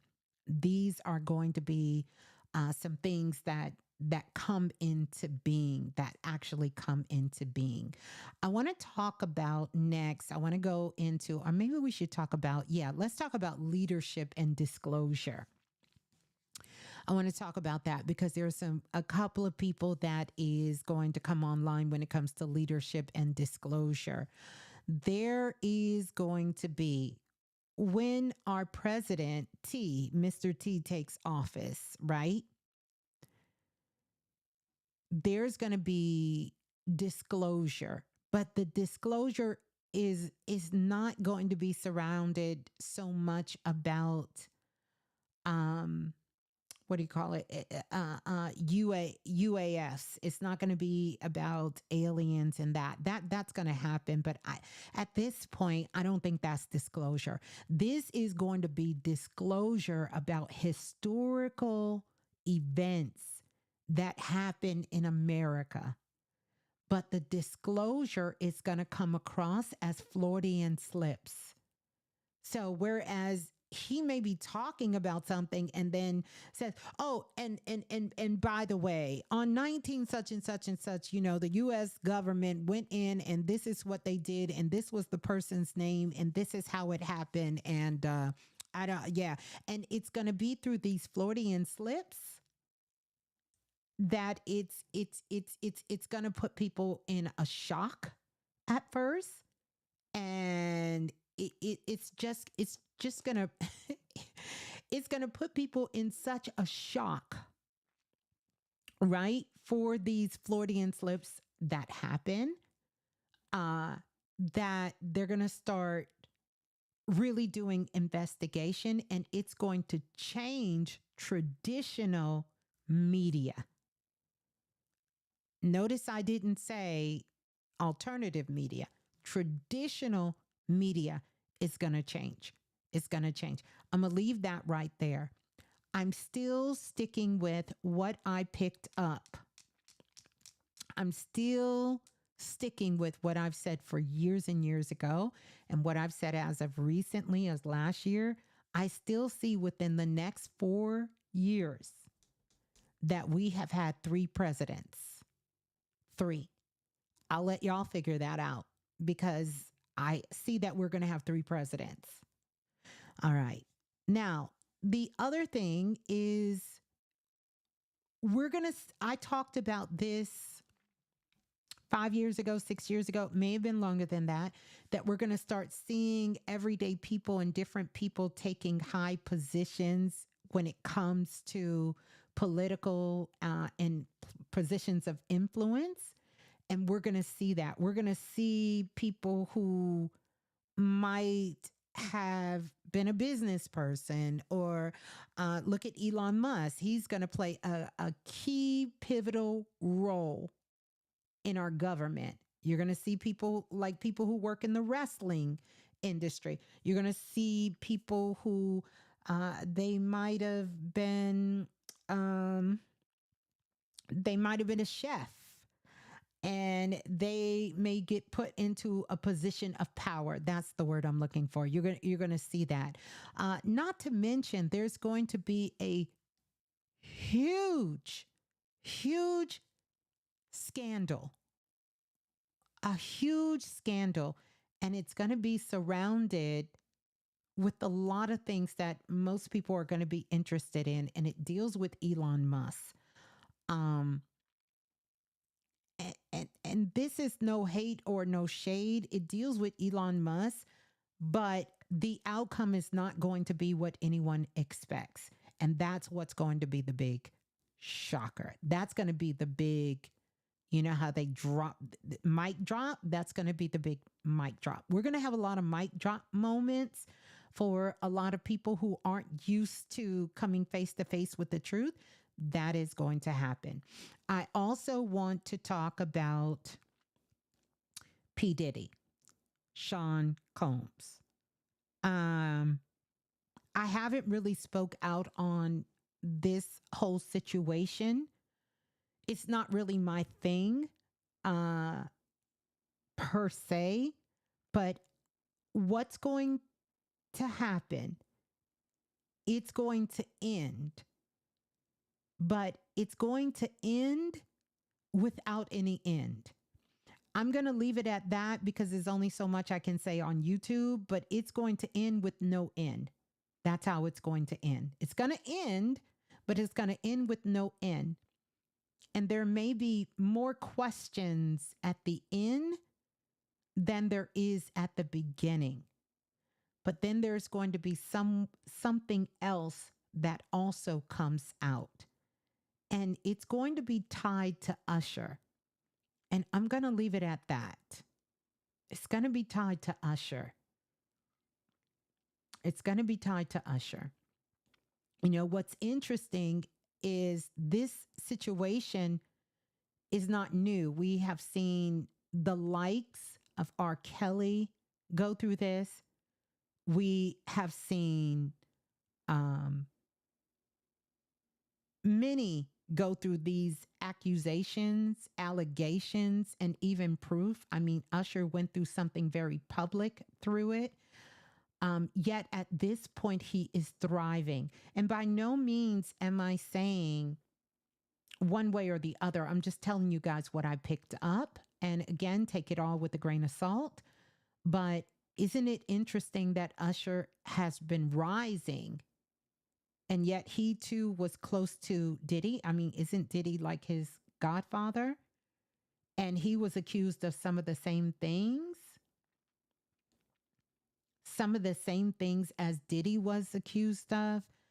But everyone is now, he got the Vegas show. Like he is rising out of this.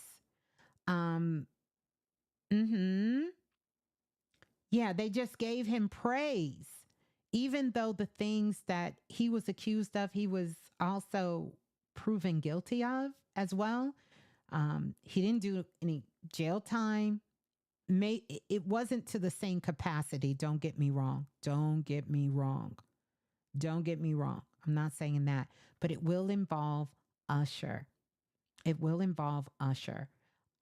So, and I think that is when we will get some more closure on some of the things. We're not going to get, for those people who are looking for that total closure.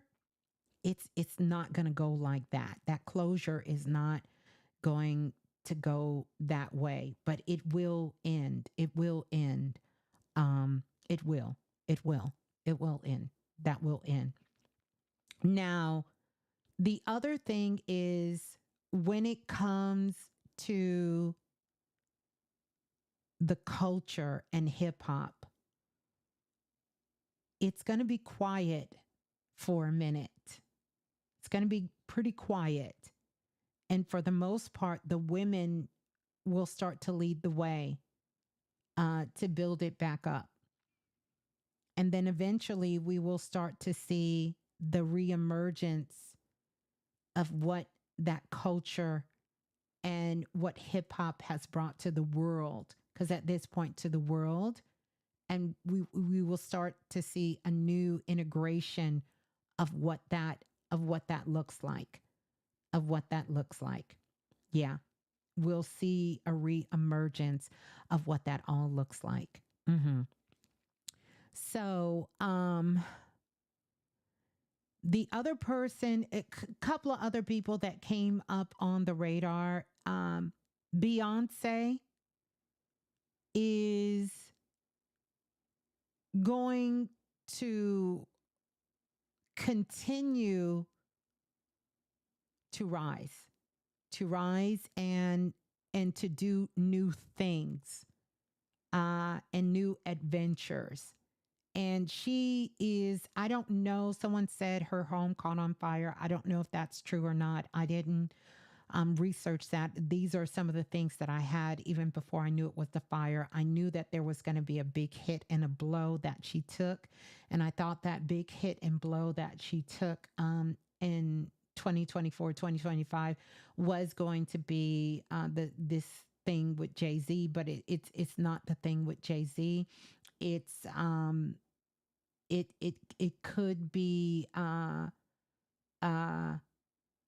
it could be this fire, and really showing how she overcomes this and rises to another level that we have not seen um before from her. Before uh I seen that. Yeah, yeah. uh a lot of people say that it seems like Beyonce lost who she was. She didn't lose who she was, but she has gone through a reemergence, as we all have. in so many different ways.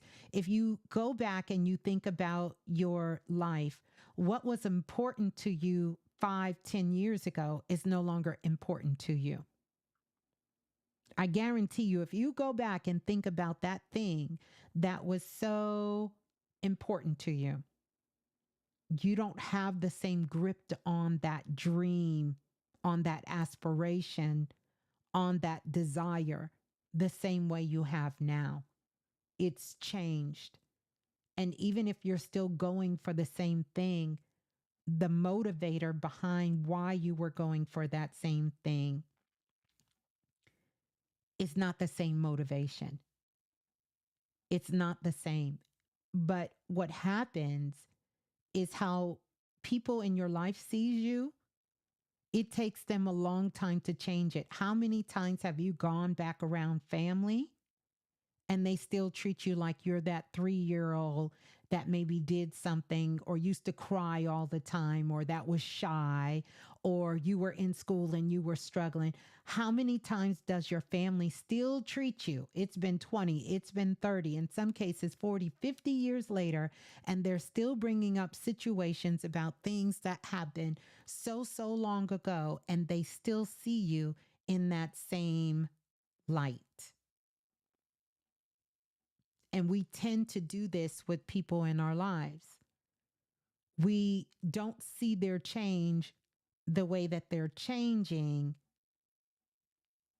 on the inside.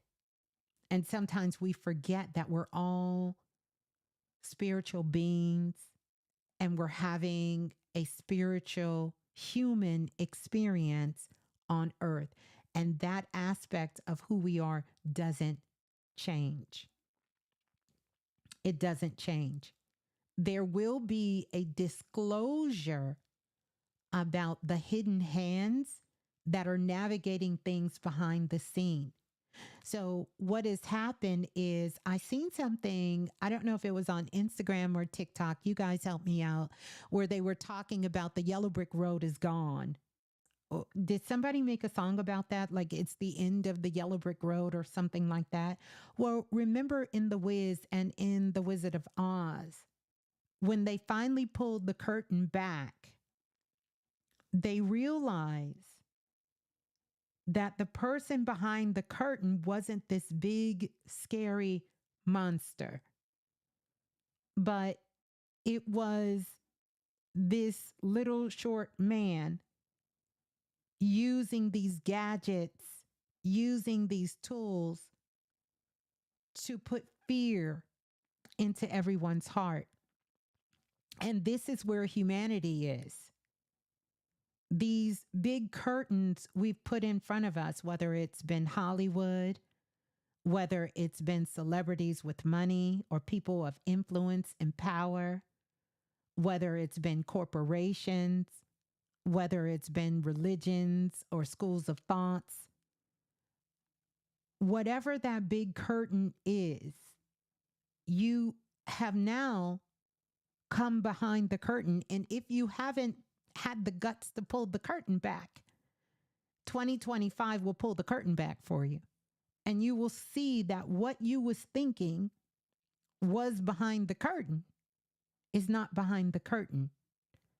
So now, what do you do when you realize that while the curtain was up, even though you hated the curtain being up, because it caused you fear, it caused you anxiety, it caused you to play small, it caused you to hold yourself back, it gave you a reason of why you have not lived your heart's desires or achieved your goals or done that thing that you wanted to do. Now that you have pulled the curtain back, what are you going to do now? What is your excuse now? Because you can't say it's the curtain. And this is why a lot of times people choose not to wake up. Because once you have woke up, you now know There ain't nothing behind behind the curtain. Not the government, not, the Illuminati, not the devil. None of that is more powerful than you in your own life. And so we're all moving into a place, consciously or unconsciously, of sovereignty. And with sovereignty comes responsibility because we are now independent agents and we've been given our passport. We are free to travel. We are free to move about. We are free to be. We are free to do. And so this universal year 9 will help us to awaken to another level of understanding what the will can do. Where is the free will? How can you activate your free will? This is where we're moving. So it doesn't matter who is in that head office in your country, in your city, in your state, because you are a sovereign being. And there is responsibilities that come with that for yourself and as being a part of the collective on the planet. We don't have contracts with people. We have agreements. And you can change your mind at any time. Anytime you can change the agreement. You can cancel it. You can walk away. Nothing is holding you back. It doesn't matter if it is blood ties agreements or spiritual ties agreement. Nothing's holding you back. That's going to look like pure chaos in the beginning. It's going to be pretty frightening for some in the beginning because somewhere they are used to having a driving force telling them how to do, how to be, how to act, and what to know, what's important.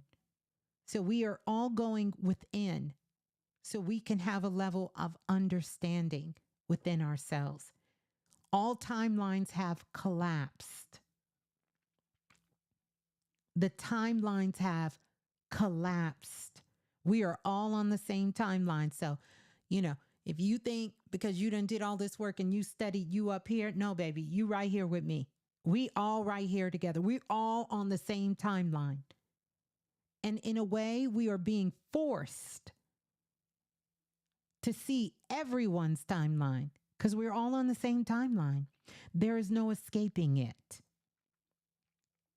And coming face to face with this to understand we're all on the same timeline. So what are you going to do? Are you going to raise your frequency and create another path for yourself? What are you going to do? You're going to wait and see which way everybody going and you just going to follow them and go with them because in the past, that's what humanity has done. Oh, everybody seemed to be going left. Let me just take my ass left because I ain't got to do a lot of work. They doing the work over there. But we have seen too much at this point. We've been through too much at this point.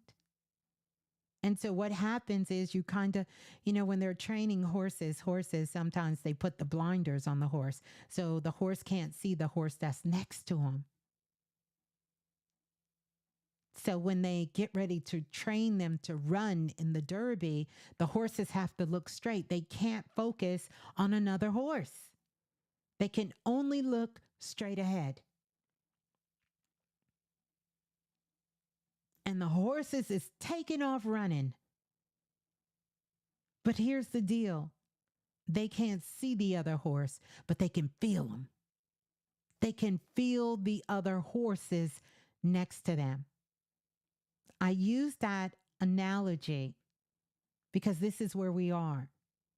You have to go within and tap in to your multisensory abilities, your psychic abilities, your intuitive abilities. Not that you won't be using your gorgeous brain. Of course you will. You're an intelligent being, but you cannot solely rely on that. It will lead you wrong. You have to go within. You have to go within. So, this is where we are coming into 2025. I want to talk about um, some medical breakthroughs because this is important. Anyone who wants to have a baby, you have been blessed by the frequency of 9 because it's a fertile environment. In fact, after we get through some of this, we will see the population is dropping drastically on the planet. So 2025, towards the middle of 2025 into 2026 and beyond, we will go through another sort of baby boom sort of point, right? And people who are struggling with infidelity, these frequencies that are coming in is going to cause some cosmic, orgasmic explosions. So if you want to have a baby, this is going to be the year that you can get it done. With all these geometric storms, the Schumann resonance, it is definitely birthing energy. So towards the end of the year, we're going to see a reemergence of these new babies coming in. Um, there's going to be, when it comes to our medical world, uh, breakthroughs, medicine that cures. I talked about this a couple of years ago. And so there will be so many different things about medicine that will cure instead of medicine that is not curing. So it's going to be advanced, innovative technology for Western medicine and holistic, but definitely for Western medicine. It's going to do the opposite of what it used to do. It's going to start curing. And then that's when we're going to have major issues with pharmaceutical companies and insurance companies because it's going to do the opposite of what it used to do.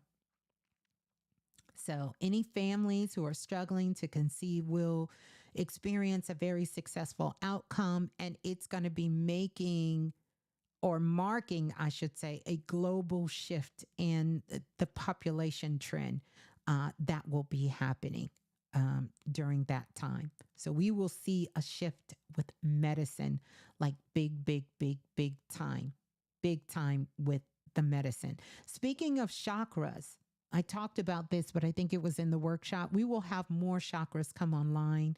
Of course, we know there's thousands of chakras inside the body and so many more that we have not uncovered outside the body. Primarily, I focus on the 7 chakras because these are the ones that help you become more successful on earth. But as we continue to expand our consciousness and our awareness, and we're going to have to become more grounded, 2025, with all of these frequencies, energies, gravity shift, the Schumann resonance, the Earth star is going to be very important. The Earth star is our chakra, is the chakra that is below the ground. Even though for me, the root chakra is below the ground, but the Earth chakra is also below the ground. That chakra is going to be upgraded, that Earth chakra. Yeah. Mm-hmm. So we will be working on connecting with, activating the Earth Star chakra, Even more, it's going to be so vital for us and being able to stay grounded on the planet. Uh, you're going to hear cases and people telling you, like in older times, when they could uh, elevate. You're going to literally see people elevating. You're going to see people elevating. Kundalini awakening, lots of this energy coming in. So when you think about this earth chakra is located below your feet. It's located, it taps into the entire energetic system, right? And it connects into the earth crystalline grid. So it's taking us into the center of the earth. It's often described as I see it starting out with red, then blending into black, and then fading into a dark, deep chocolate brown, and then coming down into a sparkling, shimmering copper kind of color with some iridescent sort of silver and gold kind of swirling through it, and even a white sort of shiny kind of glowing light. I know that was dramatic, but that's who I am. That's how I see it. That's how I see it, right?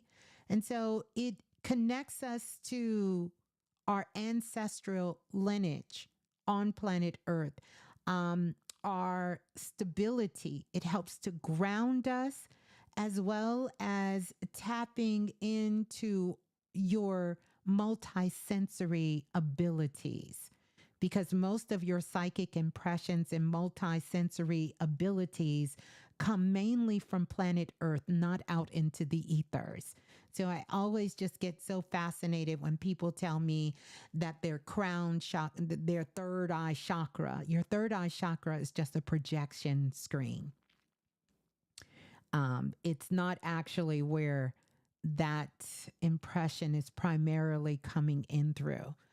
So you're getting most of it from that. And this is to help you stay connected to Earth while you're working with energies of higher frequencies and higher dimensions, or whatever you want to call it. And so, because we are climbing into these higher dimensions and these higher frequencies, you're going to need to activate that Earth Star chakra. It's also excellent because what happens in your Earth Star chakra when it's not being used? It stores and it helps you process imprints, aka programming from Earth. And I'll just let you kind of flirt with that idea.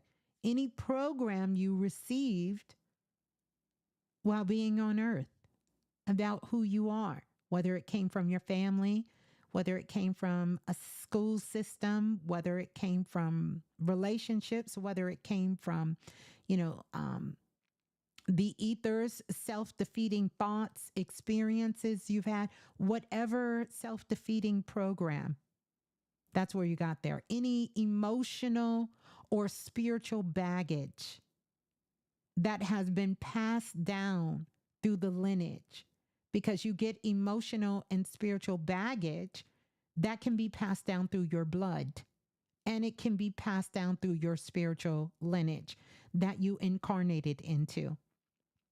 It can. Very beneficial, this Earth Star, to aligns your soul's mission with your physical journey and your surrounding. You know, there are some teachings that would suggest that it is the Earth Star where you have decided where you're going to be born at, like what part of the planet, what continent, what city, what state, what place you're going to be born at. Okay. Um, it is the part where we hear people talk about protection. It is your greatest protection because it's a stabilizing force. And what it does is it feeds your auric field, it fortifies your auric field. and it grounds you when there is a energetic shift that is happening on the planet, like these shifts we're going through now. It keeps you anchored and grounds you even when you're going through points of ascension and you're having kundalini awakenings. That's going to happen. So epigenetics, be more than your DNA. Absolutely, be more than your DNA. But there are things passed down through your DNA. That is some real shit.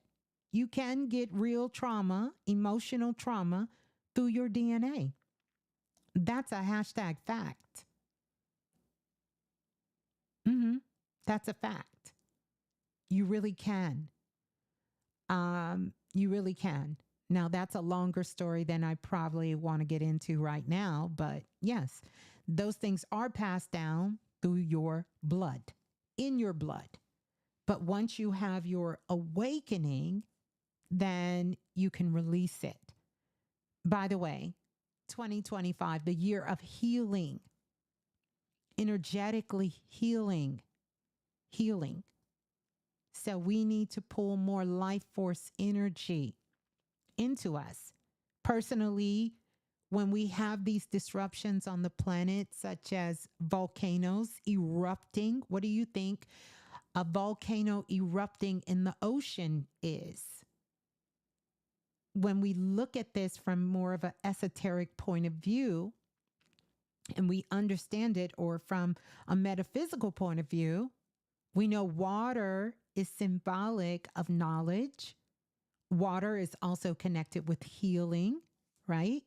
But water carries knowledge, and it also carries emotion.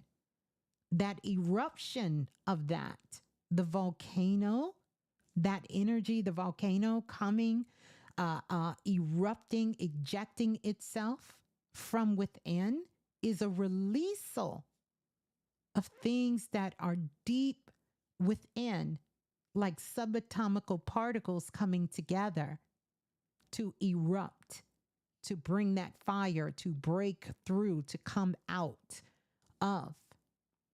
There's a lot of releasal that is happening on the planet. There's been a lot of growth. And no, the whole planet is not going to wake up. Everybody's not going to be conscious. Everybody's not going to be walking around understanding about their energetic body and who they are. That's not even the point. It doesn't take all of us. It takes a small percentage of us. And this is why I'm telling you, you matter. You can change things. Because it's enough of us on the planet that we have shifted the consciousness. We have shifted the trajectory.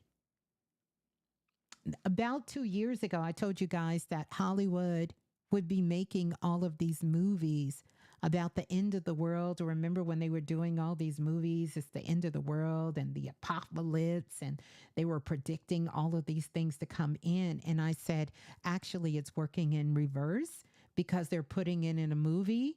It's not going to happen. It's not happening that same way. It's not happening that same way.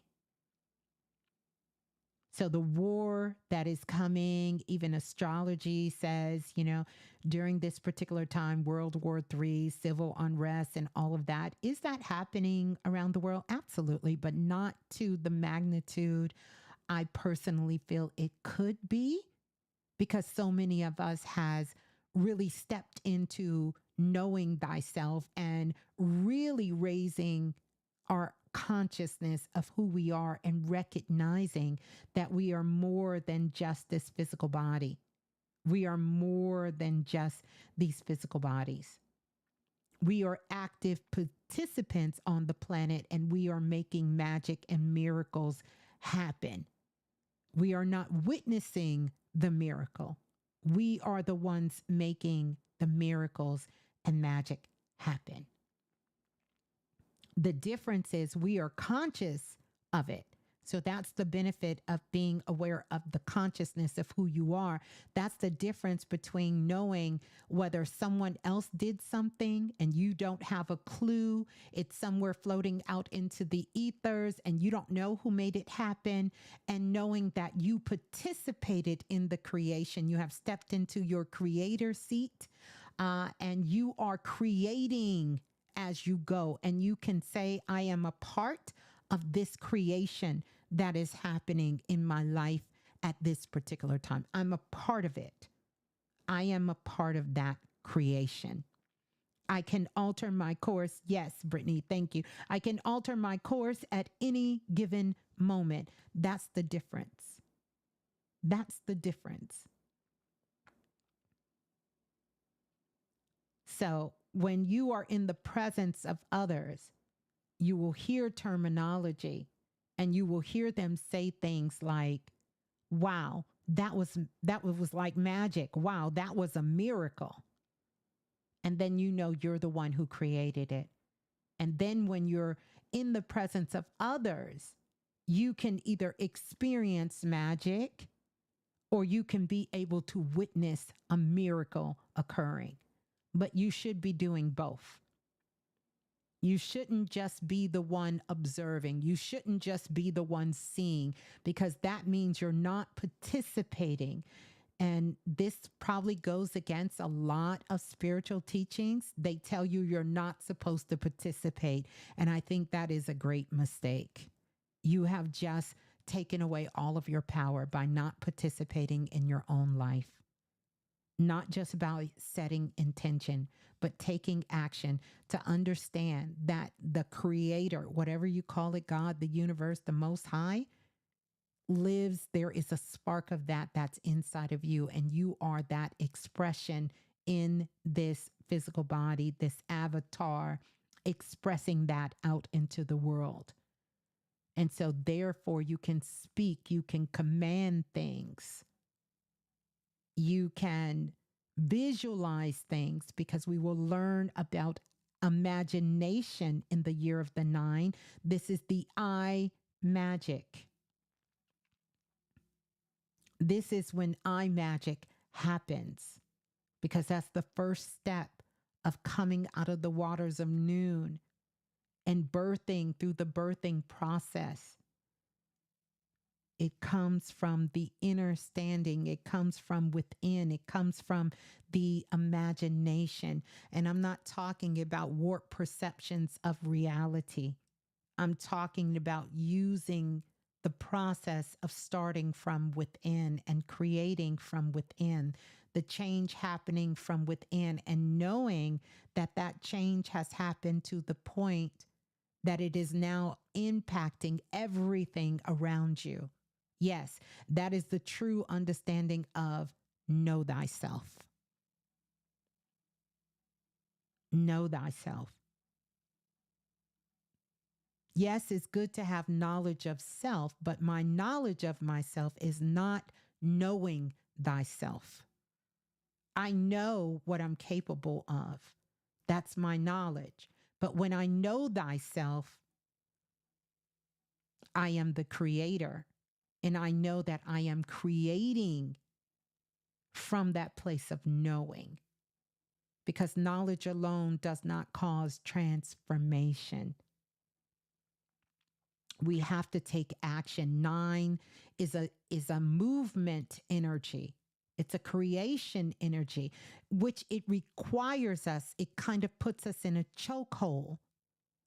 You have to get put in a chokehold with 9. It forces you to do something. It's like that 90-degree angle in astrology. You have to take an action. You have to do something. You have to.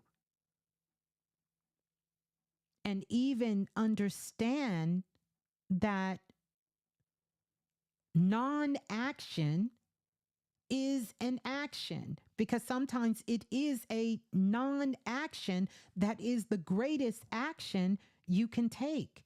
But other times it has to be movement. Your whole existence here is based upon action. You live on a action driven planet. It is always in movement. Energy. Energy is movement. You have to move. You have to take action in your own life. Not just any action. The highest action is going to be inspired action.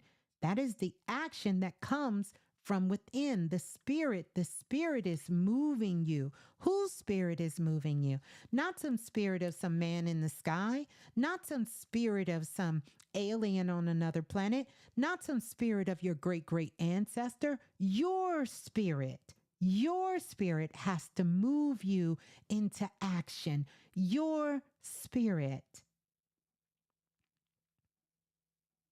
Can you get assistance and help and guidance and little whispers and little nudges? Absolutely. But your spirit has to move. And it is through that movement of understanding your spirit that you begin to know thyself. You know yourself because you have taken action on that inspiration that is coming from within, and you have seen what it can do. You've seen the power of that spirit from within.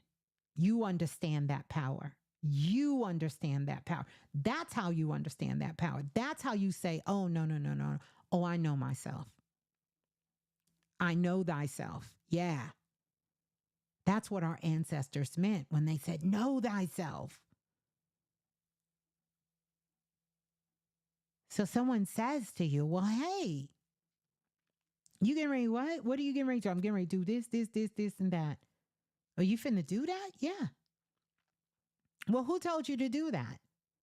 I did. I did. I told me to do that. Where did you get that from? I got it from me. I got it from me. See, we have taught to be so humble. And it's not that you're discounting anyone. We got to get out of this mindset that we got to cast this greatness of who we are away to everything but ourselves. Ancestors, spirit guides. And I'm not against it. I've taught that for years. They are here to help you.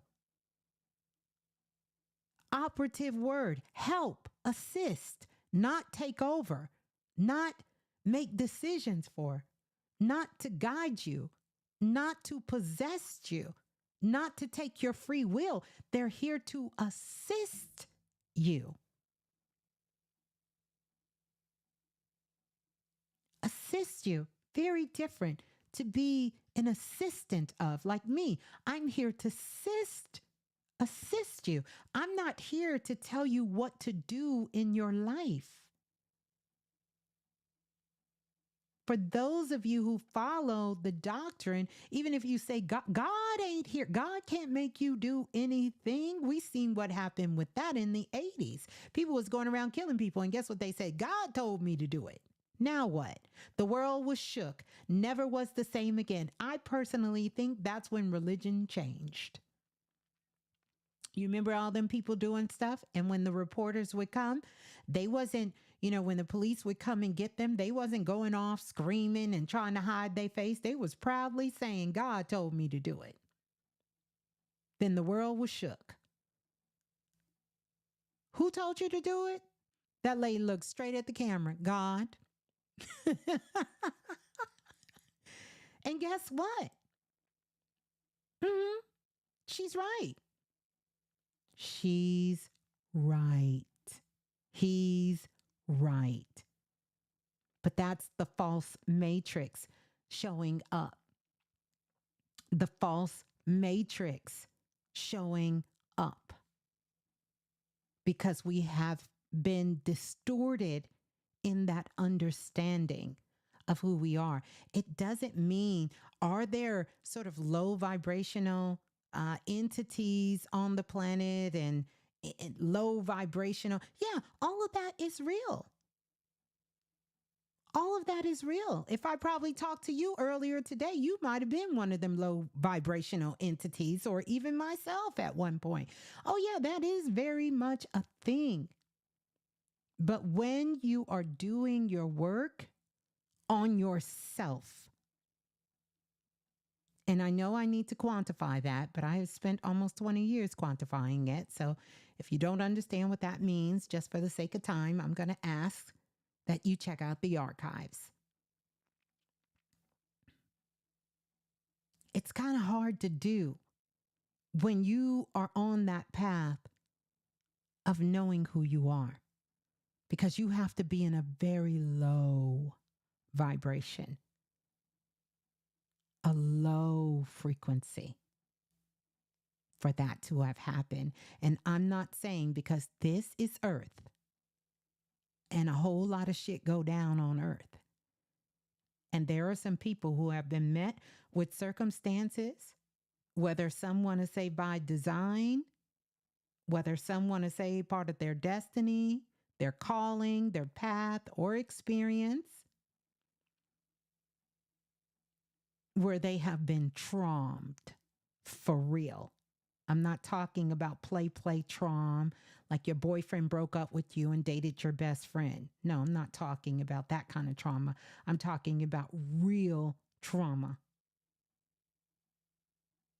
And they have been stuck in a low vibration for a long part of their life.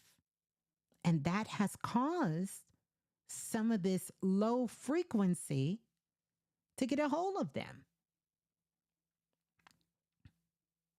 And this is why it's important to understand how to call your power back, to raise your frequency. And one of the best ways of raising your frequency is to fall in love with yourself.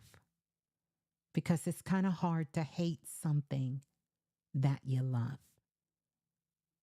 By design, when you love something, you take care of it. You treat it well. You go out of your way, whether you're tired. You don't care if you're tired. You don't care if you had a bad day at work. You don't care if you broke, you busted, disgusted. When you love something, you will rise to the occasion. But most of us on the planet hasn't been taught how to properly do that and what that looks like and how much work it takes. Why do you think the whole world wants someone to fall in love with them? Because, baby, that's a full-time job in itself. When you love somebody, that's some work. Think about someone in your life that you love and how much work you put in for them. But the moment someone asks you to put that kind of work into you, you feel like, I ain't worth all that. But you trying to tell me someone or something outside of you is? We got to turn that around. And we got to know, I can love you and I can love me too. In fact, when I love me, I get to love you even better. I get to love you even better. When I'm in love with me, then you ain't got to worry about none of that crazy shit. You ain't got to worry about that. Because we tend to treat people, be in alignment with people, with how we're in alignment with ourselves. That's what it is. And so this whole world is going to have to understand mental illness a different level, because what people think mental illness is an extreme. And I'm trying to tell you that mental illness runs deep, and it's in the subtleties of your day to day life and how you treat yourself and how you treat others and how you connect with things in your environment. And if that is by definition the understanding of a mental illness, the whole planet needs to heal ourselves mentally, because it is completely, utterly out of balance.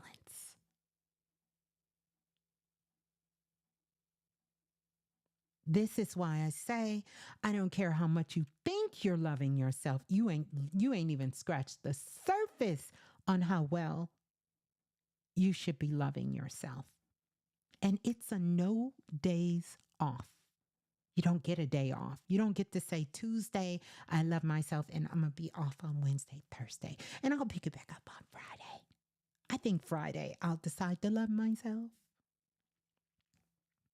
It doesn't work like that. So I think I've said enough.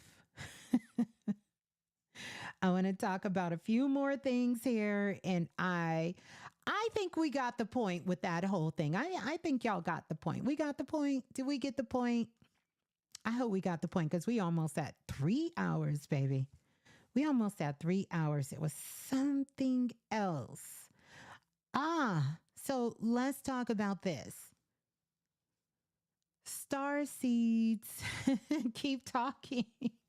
Star seeds and conscious expansion. 2025, there's going to be an increase of people who, huh? Markeisha Jones just rolled up in here. Markeisha, I'll talk about that in a minute, Markeisha. Um, uh, but star seeds and conscious expansion. We're going to have more individuals who identify what I call origin babies, as well as star seeds.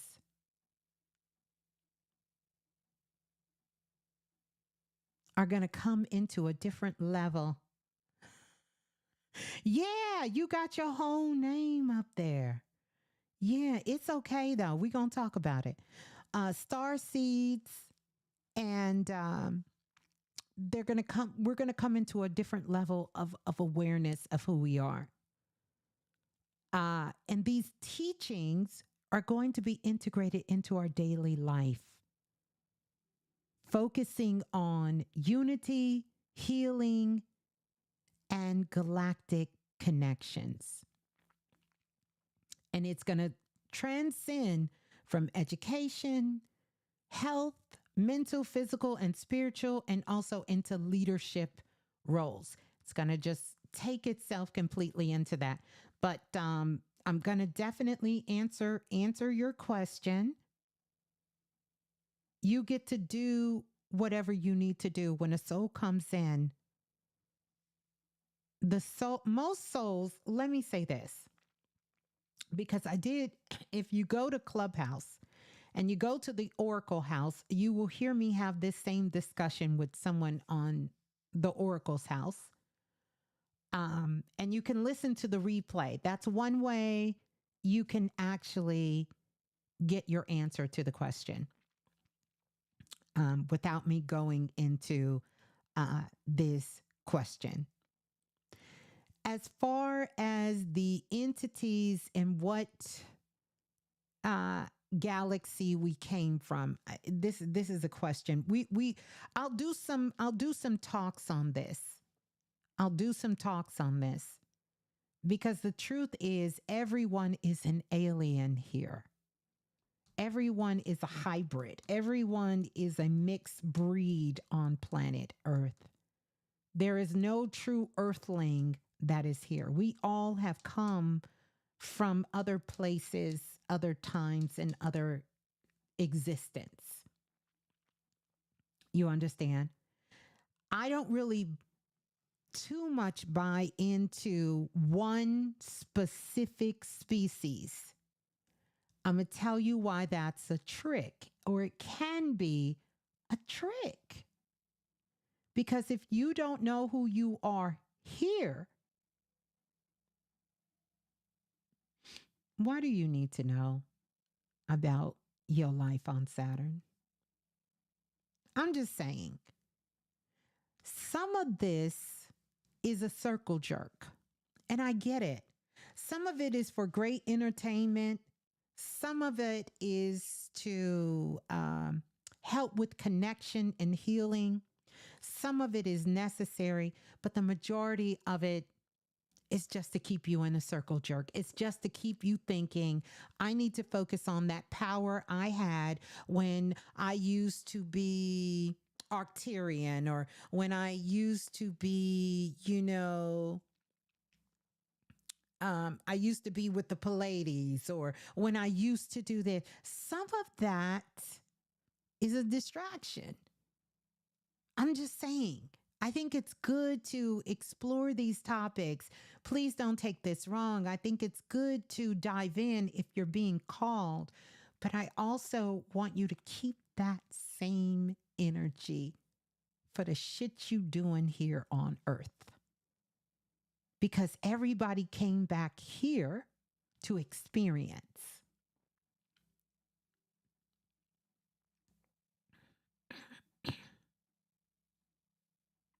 You understand? This is what you came back to experience. And if you're not interested in anything on the planet, if that is someone's thing, and you're not interested and you want to check out of this whole thing, you can check out of it. You can.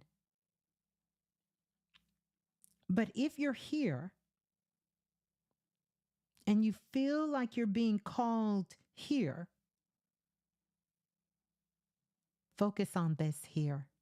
You will be able to intertwine. I promise you, you will start to bump into these past lives, and you will get the understanding. I promise you.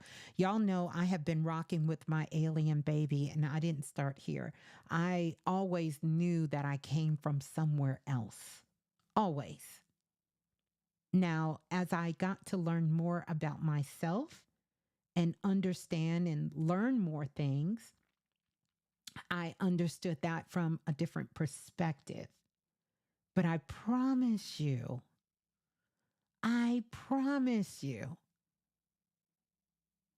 take anything, whether it's a dream, whether it's a vision, whether it's something that comes to you, all of it is supposed to assist you in your quest of this experience you're choosing to have here. Here. This is what it is. Here. I would say, but I love to talk about those subjects. Don't get me wrong. I love to dive into them because there is some validity in all of it. Mhm. It is some validity in all of, and in every single bit of it. Just don't allow it to become a distraction. And that's often what it does for people. It takes you off your path of here, of experiencing. And sometimes it's used as what I call a spiritual gateway drug. Some of these subjects are gateway drugs to just take you out of your power and give it to something else. And so mark my word, and I could be wrong in this. But you will start to find that you will start to hear more spiritual teachers be bold enough to stop saying, um, The angels are telling you to do this. Your ancestor wants you to do this. Your spirit guides need you to do this. You're going to find that that talk is going to start to fade. And it's going to come back to, what are you picking up? What are you feeling? What are you seeing? What are you knowing? And it doesn't mean you can't get assistance or help. That's not what I'm saying.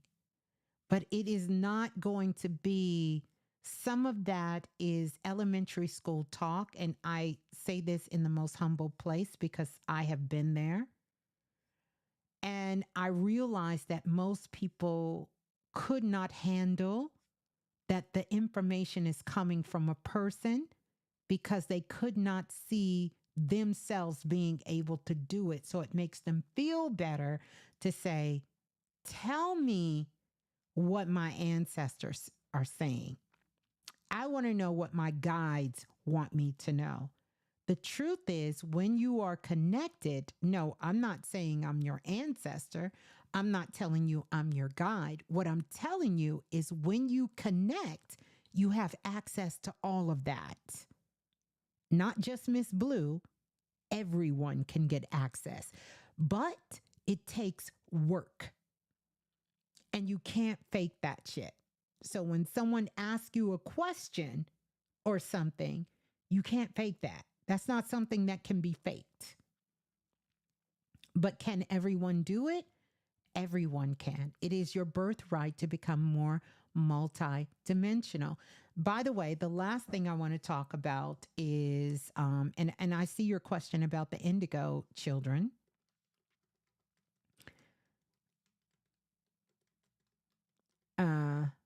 And I want to talk about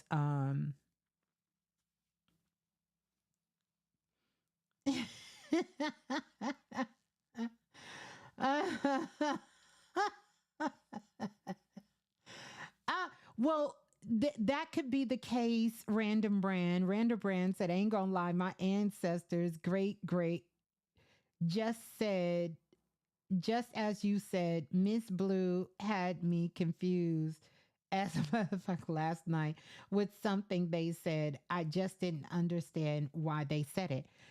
They can tell you things. They can tell you things, and sometimes you may not understand those things. Don't get me wrong, there will always be mystics, there will always be teachers and spiritual leaders that can also offer deeper guidance of where you need to go deep within yourself. But the whole point is, you made that connection. You understand? You made that connection. So you're able to start that connection and open up that connection to know that they are speaking to you. It doesn't mean that you're going to always understand everything that's coming through, but eventually, the more that you work with that energy, the clearer it comes. This is why those are the classes that I teach, how to communicate with your ancestors. It's no quick fix. I think some people think you just do this, say that, and boom, boom, boom, boom, boom. No, it has to be a work, a practice you are committed to. You have to be committed to it. Mm-hmm. So I want to talk about that really quick because of it's three things plus one you need to know. Everybody needs a plus one this year. Let me give you the three things and the plus one. The three things you need to know: sun sign, moon sign, and rising sign. You need to know that. You need to know that. Sun sign, moon sign, rising sign. Let me give you your plus one you need to know. Mm-hmm.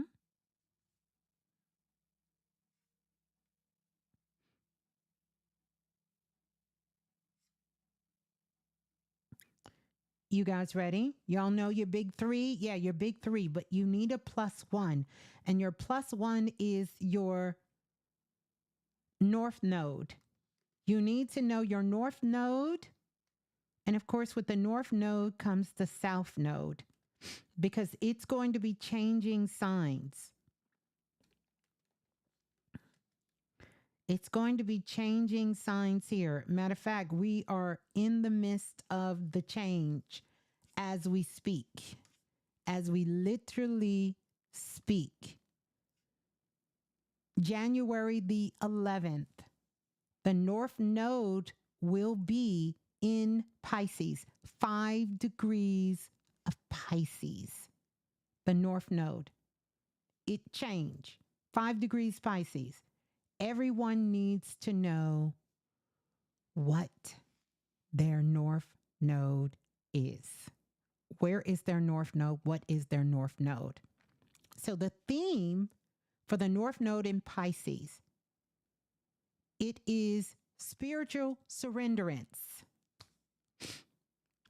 All right. This is the know thyself, spiritual surrenderance. Okay. Know thyself. It's about letting go of control, trusting the divine flow. This is why I say it is the know thyself, because if I know myself, I don't have to control what I know. For sure, I can just get into the flow. I ain't got to try to control what I'm creating. Where does that make sense? If you're creating something, why do you need to control it? You've created it. You have to trust in the divine flow. That North Node in Pisces, I'll just talk about a few of them, is healing and compassion, having a lot of forgiveness, embodying empathy, you know, making sure there's an interconnection between things, tapping into your intuition, doing more of the visualization, the dreaming, artistic expressions, moving away from perfectionism, because Pisces is North Node, South Node is going to be in Virgo. I'll talk about the rest of that in a minute.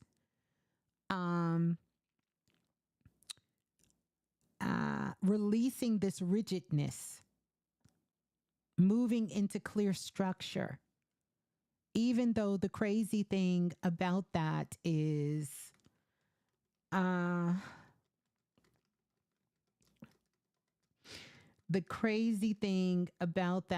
because we are moving away from Virgo, which is the perfectionist, and Virgo is about cleanliness and things being clear and clean, right? We gonna see a lot of stuff get a lot of messy. You understand? Can you have a North Node in both Taurus and Virgo? It depends on what sign, how you're looking at your chart. So let's talk about it. So here's a couple of things to take into consideration. And I'm going to give you guys some sites you can actually go to.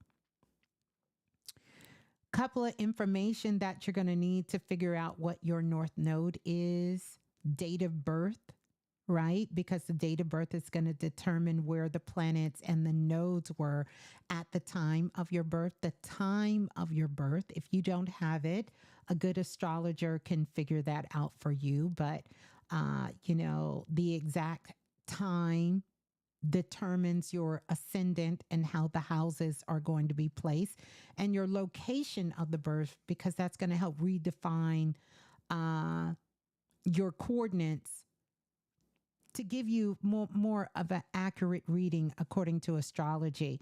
Some of the sites that you can go to: astro.com, what is it? Cafe Astro.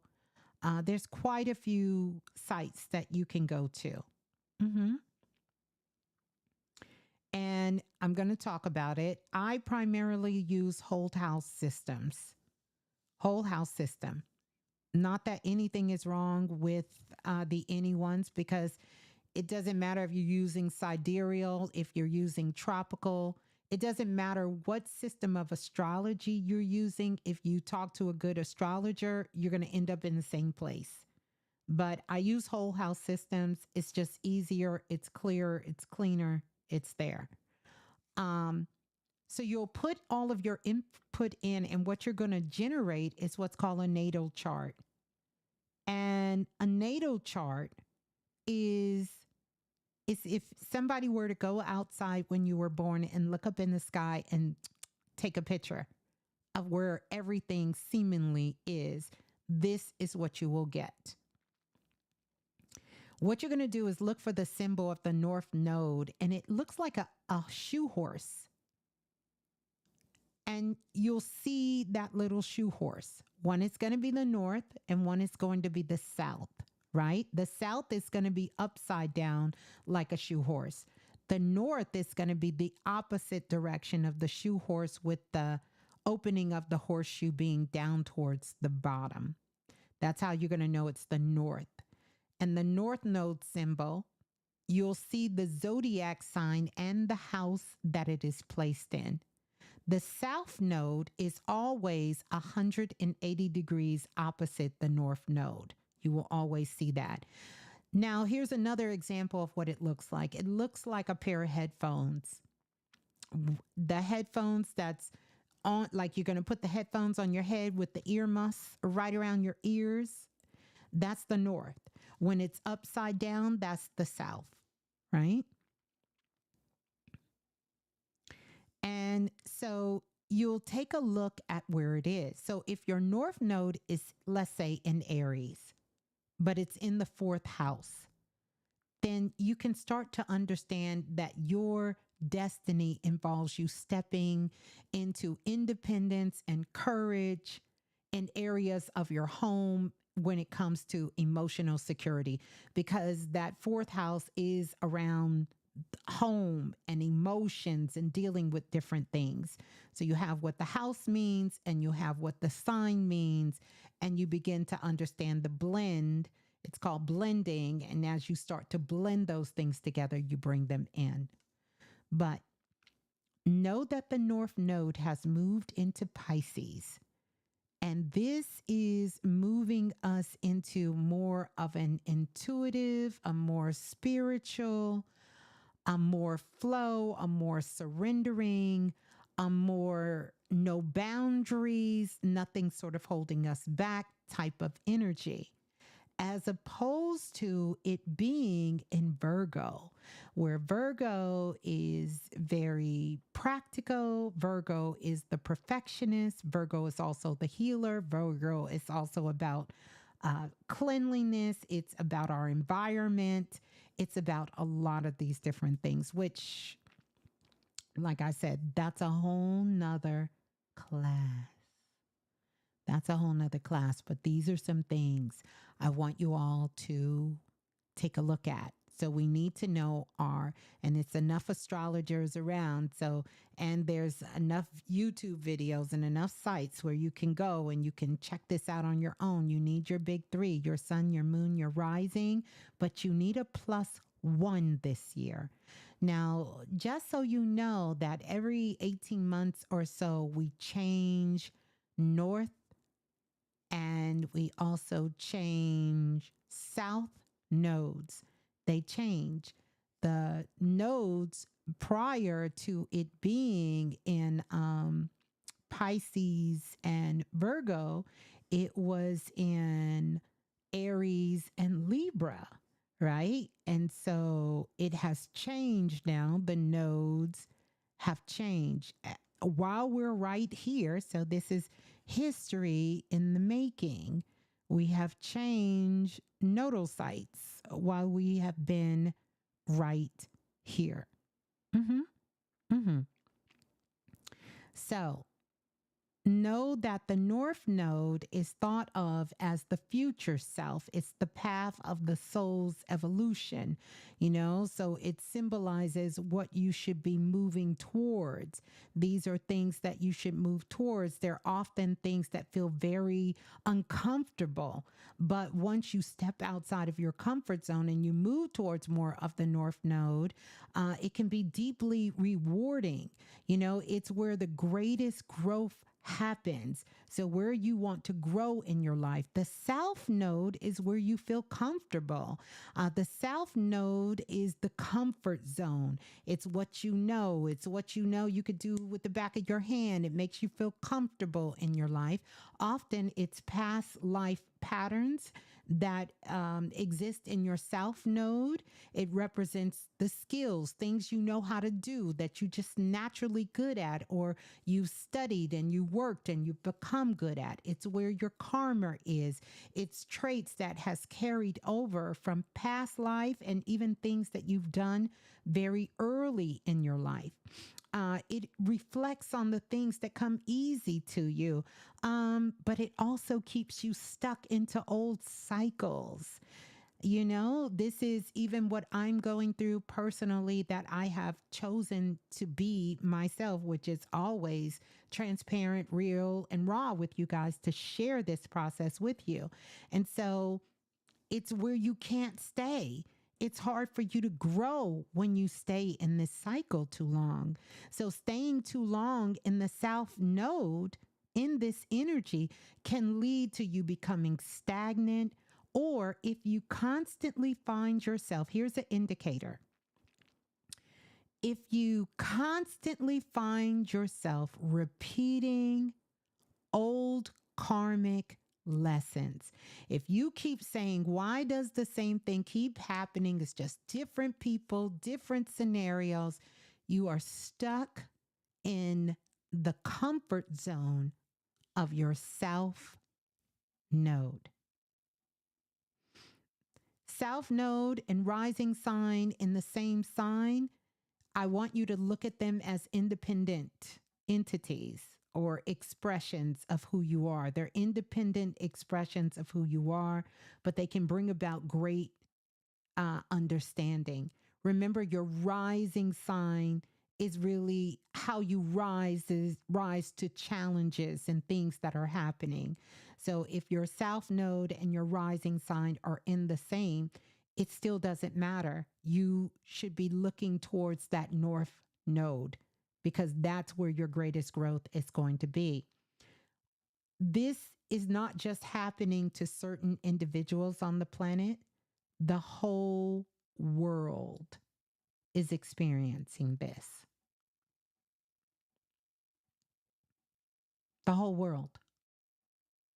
Every living being on this planet is now under the influence of Pisces as the North Node. So when you find your North Node, I want you to look for where Pisces is in your chart.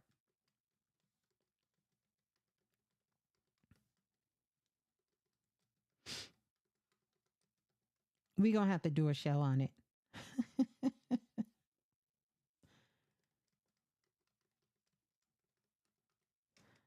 We're going to have to do a show on it because I need to pull up some documents, but I promise you it's enough.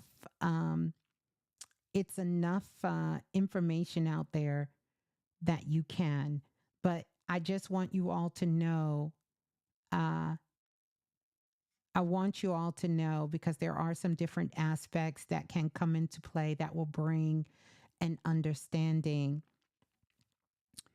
uh, into what the North Node means for you. You understand? Because it is going to mean something different to all of us.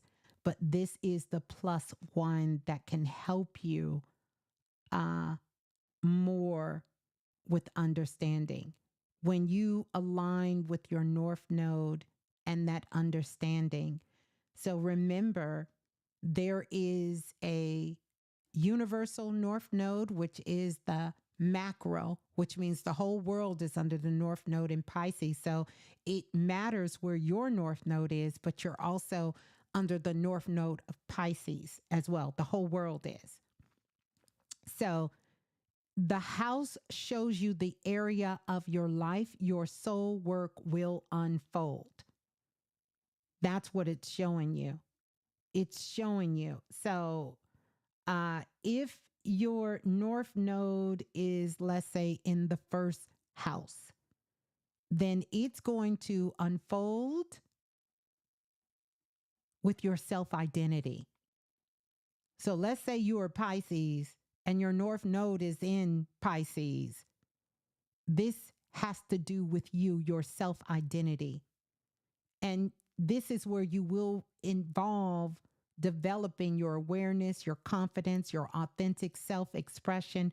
All of these things are going to happen. Let's say y- your north node is in the second house under this north node influence. This is about values and finance. Your purpose is going to be resolved around building self worth, your stability, aligning yourself with your personal values.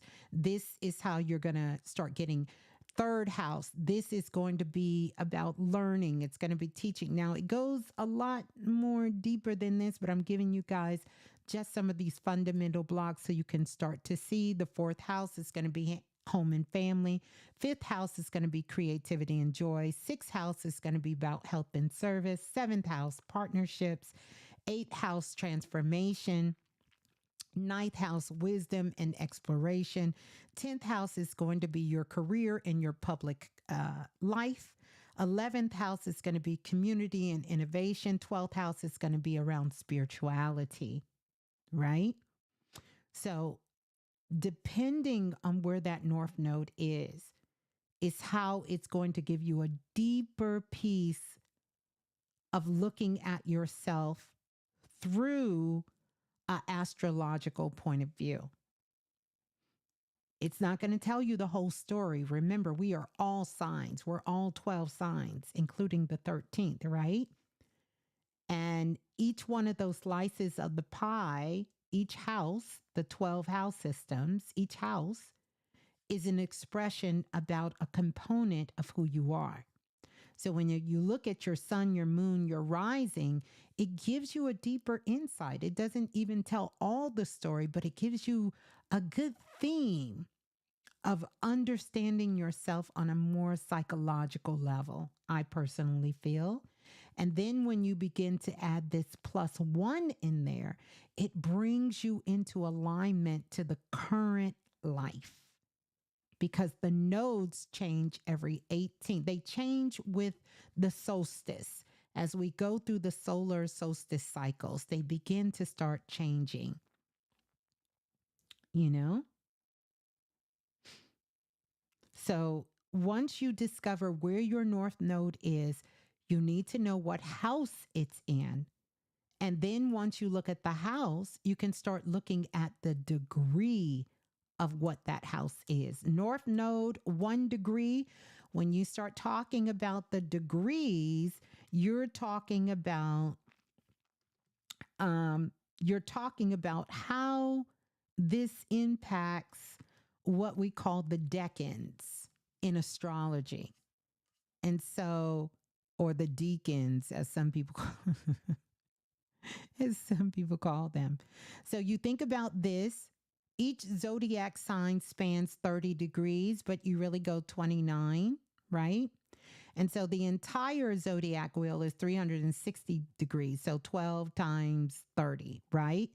The degrees shows the exact position or point or pinpoint to the specific sign.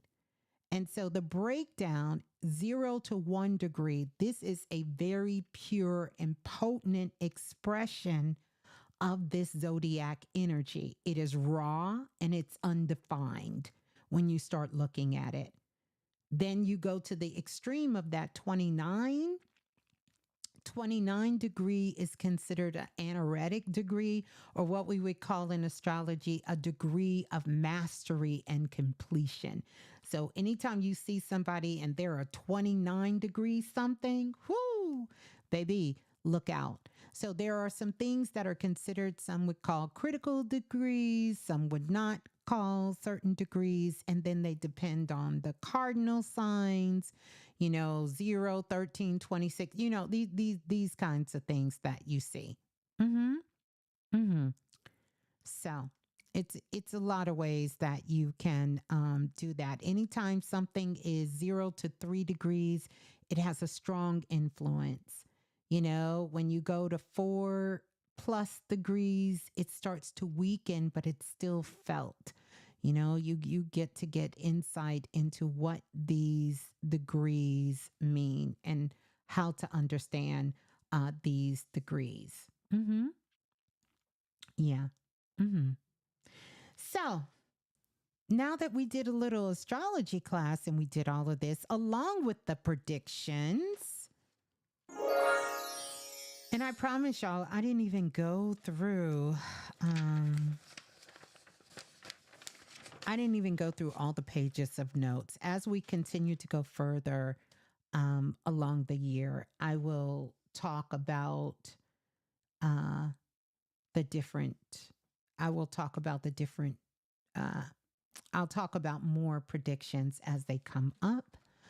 Um, Hopefully, this gave you some insight about some of the things. Oh, let me talk about this military, National Guard, drastic changes on the rising. It's going to be a strong recruitment in America for the National Guard and other military services is going to be on rise to the point where they may start. They're not going to call it a draft, but it's going to be something like a draft rehabilitative type energy. You understand? It's going to be something like that, but they're not going to call it a draft. They're going to call it something like that. And it's also going to be a place where they start allowing members who are incarcerated for what they consider low threat offenses to get out of. It's going to be a choice of you go into National Guard or you go into the military or you go to jail. And that's how they're going to start reverting these people in. The other thing is some of the same things that we talked about for society is going to move into the sector of the armed forces, the military, and that is that they're going to start teaching meditation, mindfulness. They're going to start doing nutrition classes, things like um, energy healing, all of these different things. It's going to be intertwined into all of that. All of that. It's going to be intertwined into all of that. Yeah, they're going to start doing community. And here's what one of the things that came to me, like community rehabilitation programs where they're going to do big recruitments in neighborhoods to get individuals to join the services. Yeah. Hmm. Yeah. I'm trying to think if there's any more. Oh, let's talk about fashion for a second. There's going to be a huge uh, situation that happens in the fashion industry. And it's going to kind of be like when it's going to break. It's going to kind of open up our eyes to the fashion world even more than what we have. Also, more of the dressing styles are going to go back to like the 70s, the 80s, this type of thing. Go back to purses are going to get very large again. More tailored fitting clothes are going to come out. More colors, more sophistication, more attention to details in how we dress, how we style ourselves.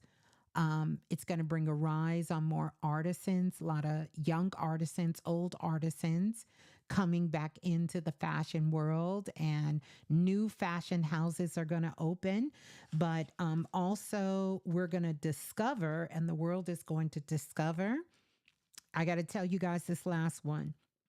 Right now, when it comes to manufacturing, uh, even material, textiles, and products and services, China is leading the way. India is going to take first place, followed by China. And the US is finally going to secure third place because we're not in third place. We're more consumers than we are manufacturers. But then eventually the US is going to move into second place.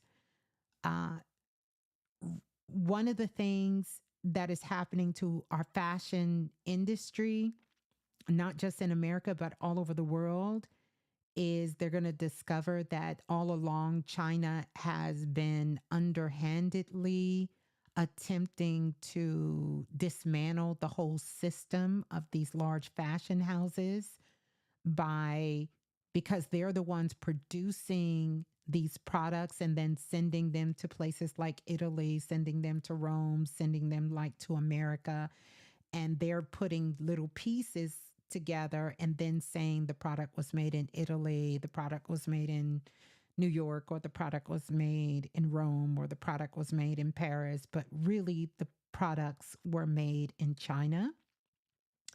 And they have committed to corrupting these fashion houses by putting out these products under different names and selling them for a fraction of the cost. Fraction of the cost. But they have the same symbolism on them, everything on them. And this is going to be a big, big blow up with what's happening, and it's going to be an emergence of these other designers who have for years been grinding. It's going to give an opportunity to open up for them to get their works out into the world. But purses are going to get big again. We're going to go more towards a minimalistic, but yet very, women are going to be dressed, and those who identify, let me be careful, as women are going to dress more feminine, and those who identify as men are going to dress more tailored and more fitted and more intentional, but it's going to still be more streetwear and more minimalist, more 70s clean cut kind of style. But that won't come until a little later. As the nodes, what the nodes are really going to be doing is moving backwards. And so Virgo is moving backwards from Libra. Like Virgo is moving backwards. And Virgo is known for being clean. So we're going to have a lot of sloppy, still this sloppiness dressing is going to be there. But we're also going to have this in everything, like not detailed, not this. It's just going to be this relaxed, not perfectionist kind of thing for a while. Um, but we're going to want to get more into that as we continue. It's going to be a whole thing. So anyway, I went too far in the future, but this is where we're headed. This is where we're headed with that. It was one more thing. I told you guys about the mad cow disease, more about the bird flu. Like I told you guys, the whole meat industry, our whole, what do you call the people who certify our food? It's going to be a whole dismantling and a big scandal about that. And that's when everybody's going to find out that didn't know where these foods are coming from, how these foods are being made, and change and revamp all of that. There's going to be extra laws placed in come into place for children. It's going to be some additional things placed for the protection of children. Children are going to be protected even more. Some more laws around children. That's all I'll say right now. But yeah, So that's what I got. Listen, and of course, we know AI is going to keep moving forward fast and furious, and things are going to be speeding up. The human residence is speeding up. We all know that. It's we're moving faster, but that fastness is going to come. It'll come. You can see things moving fast now. I will say this for those of you who signed up for the futuristic 2025, uh, I don't know what to call it, pack program. It's not a program. It's kind of a program, but it's a pack. I want to let you know there's still slots available. And I also want you to know to check your email because I've already sent out something for you guys to do, even though we don't get together until the 14th. I'm telling you, you don't want to miss this. It is the first time I've ever done this way, very different than last year for this because you will have an opportunity. Well, I will listen. Let me go and read this. Right, let me go and read this for the futuristic pack. For those of you who are interested, it's a year-long program, transformation and empowering journey where we're going to meet 4 times a year. We'll have a live call where we'll all get together. You're going to get a blueprint that you're going to be working with, a daily flow blueprint, and it's going to be all about Cloud 9. And I'll explain what that is once we all get together. You're going to learn how to master the daily rhythms of 2025 because I'm going to give you some dates, activation dates. Um, I'm going to give you activation dates, abundance dates. These are going to be dates that are based on frequency, a whole lot of things that I got these dates from, just like last year, and they were game changers for so many of you. You will also receive text messages from me giving you uh, times to let you know what's happening on the planet energetically, different things, inspiration, all kinds of things that are coming up. hmm And all kinds of things to connect yourself with during that. So it starts on the 14th. It's going to help you to prepare to be in this portal of 2025. And we're going to go through these transformative sessions that we're going to have, cutting edge rituals. And you all know how I do my rituals. Rituals are done from within. I don't use too many rituals that you have to do things external. Everything is to connect with you on from the inside. Someone says, "Do you think TikTok will be deleted?" I'm glad you brought that up, Jawan. I'm going to pause this because this is important, but let me tell you about this because that's one of my predictions. No, I don't think TikTok will be, I don't think TikTok is going to be deleted. What's eventually going to happen with TikTok is going to be sold or a large portion of it.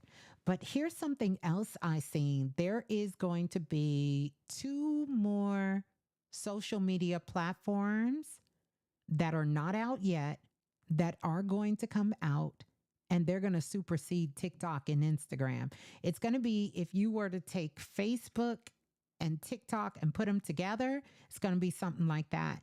And it's going to happen this year. This year, we're going to see it. So it's going to be new platforms that emerge, and people are going to leave that platform and they're just going to hop on over to the other one. Because here's the truth, after all the controversy and all the truth that has come out about what a lot of the information on TikTok is being used for, I understand it has been a great game changer for mostly people in the West because in their country, they don't even allow their people really to be on TikTok. They have their own app. And what they're doing with the information behind the scenes is where a lot of the corruption is coming in. So I understand people making a lot of money on TikTok. They blowing up on TikTok, but they're also being used on TikTok. And I think if they understood the repercussions about everything that is happening, if they can't find a safer way to secure people's information, and it goes beyond data, it's more about putting programs into other people. You understand? Remember, everybody's on a different frequency. And you got to know that things happen over there for a reason and a certain reason why they're happening. And some of those things are being greatly manipulated. And not to say that other things are not being manipulated. I'm certainly not telling you that. But I'm also telling you that it's a I don't know. I don't know. It's a wild card over there. I don't hate it, love it or not. I understand it. I speak from that point of view. Um yeah, that's a great way to put it, Glenda. She said, yes, that is data, spiritual, and educational warfare. And all of that is being used over there. But there are going to be some new platforms that emerge. And what's going to ultimately be the fall or the fallout from TikTok is when they find out some of the behind the scenes things that is really going on. Pretty much after all the controversy, people are starting to do what they should have done, and that is kind of move around. Yeah, TikTok is powerful. It really is. It's powerful. All social media is, uh, but there is a difference between, uh, you know, you can feel good about something being powerful, but it's listen. Everything has a flip side to it. I'll just say that. I'll just say that. It's kind of like somebody saying, "Would you let your child hang out and spend the night at Diddy's house?" And the person tell you, "Hell no," but they stayed the night over there. And I don't use that one way or the other against Diddy or anyone else. That's a real example I gave you. What would you think if someone told you that?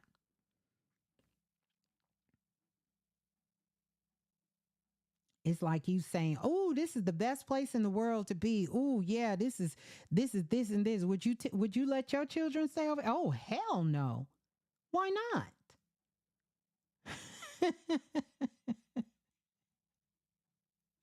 Why not? Why wouldn't you? You just told me. You look at you. Why not? Mhm. Yeah, everything has a cost. Mhm. Yes, and the collective loves to be entertained and distracted. Absolutely. Yeah.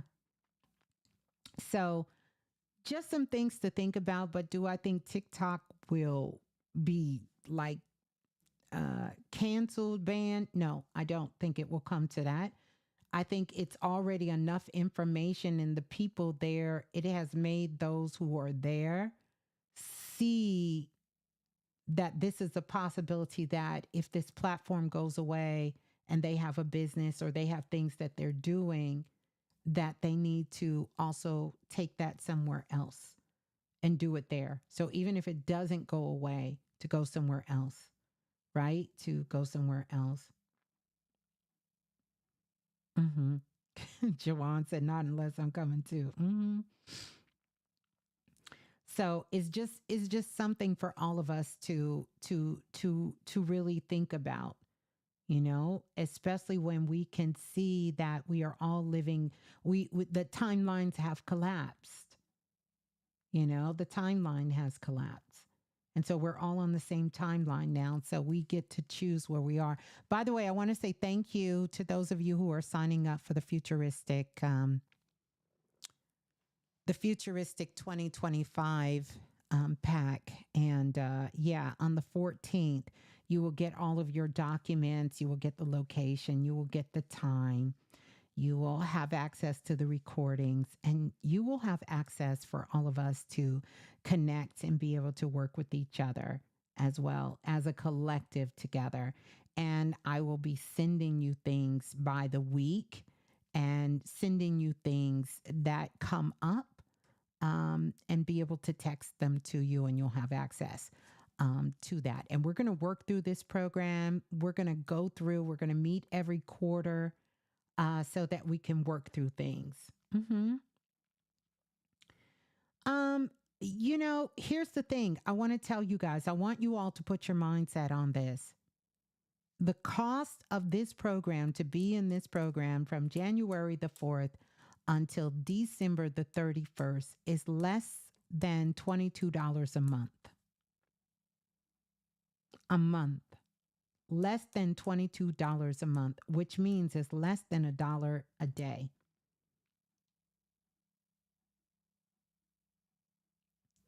Oh, you gonna miss cooking with Kaya? Oh, you know what? And I don't think that young sister is going anywhere. I don't think she's going anywhere. And I really, you can understand the psychology that is happening out in the world, and not that it couldn't happen somewhere else. If you guys aren't up on Cooking with Kaya, that there are so many people so jealous over this woman that there are people fighting, having relationships breakups because they don't want their boyfriend, their man, to watch this young sister as she's cooking and being beautiful. I don't, I don't, I don't understand it. But there's a lot of controversy with Kaya. As you can see, they raided her house, and it's also a lot of things, because there's also another. Yeah, it's a lot of sisters cooking. You understand? A lot of sisters cooking. A lot of sisters over there cooking. What's the other sister name? Quinn, or whatever her name is, that's best friends with Little Nas. She has her own show, and cooks. It's a lot of that that's going on. You understand? Mm-hmm. It's a lot of that's going on. Yeah, yeah, yeah, yeah. That part, Gwenda, a mess. A mess, but I'm sure we all will work through our messes, because messes can turn out to be blessings if we know how to overcome the mess. The mess will be a bless. hmm The mess will be a blessing. Uh, uh, the messing will turn into a blessing. So there you go. I'm not gonna stay up here much longer, you guys. I hope you all enjoyed. Please let me know your thoughts on the 2025, my predictions here. And I want you all to save this. If you're still listening towards the end, I want you to type in there the quote, and I'm not going to give it out. Maybe somebody put that I told you guys to remember that things can change in a moment. Hint, hint. I want you to put that. I want you to put that in put that in the what am I trying to say? Put that in the show notes, and yeah, we're gonna go from there. So I love you all, and I'm glad that we're doing this journey together, and yeah, and we'll be able to see our way through. And I'm going to be putting in that futuristic activation, everything about activating your multisensory abilities, all of those good things. That's going to be a core of what, and also taking action, and, really making sure you're taking action in your life. And, we're taking care of ourselves. Make sure that you are doing that. A lot of nervous system issues can arise during this particular cycle, due to these frequencies. Your body, listen to your body. When you feel like you need to take a rest, make sure that you are getting that rest that you're getting. When you need to, I'm going to tell y'all something. I purchased it's like an EMF blanket. So when I'm sitting there and I have my laptop on my lap, so I'm not getting these extra frequencies there, because I know for me, the price of sensitivity is sensitivities. I am a sensitive being, and you all are sensitive beings as well. And we can feel these frequencies. And some days I feel them very intense. I can feel that energy coming through my body like real intense. You understand? And I can also feel like when my energy is rising, like when that Kundalini energy inside my body is rising. And I want to hold those times as sacred. I don't want to be confused or feel like, oh, I can feel this frequency and it's these EMS or these radioactive material informations coming from these electronic devices that I have around me. So we're going to learn more about strengthening our energy, our environment, taking care of ourselves, and all kinds of things, and really keeping ourselves healthy, keeping our physical bodies spiritually fit. I remember when we did a show on that some years ago, and the brother came on and talked about being spiritually fit. And, spiritually fit, meaning physically, all of your bodies. And we have a lot of body, you know? I remember Lotta Body. Y'all remember when Lotta Body first came out? I remember when I first got like a silk press and they put some Lotta Body in my hair, and I had a lot of body. You could just shake your hair. It's nothing like the hair having body, but we have physical bodies. I don't know where I went with the lot of bodies, but you get what I'm saying? Like your physical body, your mental body, your spiritual body, your etheric body, your auric body. Like we have so many bodies that we need to take care of all of our bodies. Eat some good food, be good to each other, look out for one another, and all of these good things. Sending so much love. I know for us, we are free easing down here in Texas. We literally went from being we went from being in the 80s to, let me tell y'all what it is. Let me tell you what the temperature is right now. I don't think it's as bad as it's been. We supposed to get some snow around here, so we'll see. Maybe some flurries came. I might have missed it while I was in here, but let me see. Let me see. Let me see. Yeah, it's 32 degrees. It's 32 degrees. 32 degrees. And we're going to have these extremes in the weather. So it'll be like 32 degrees here.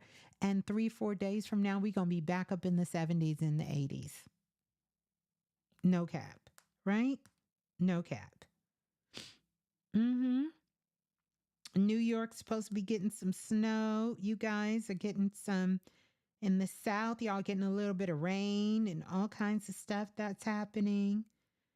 California, we want to send y'all some rain. Y'all need some water. They need some water. Yeah.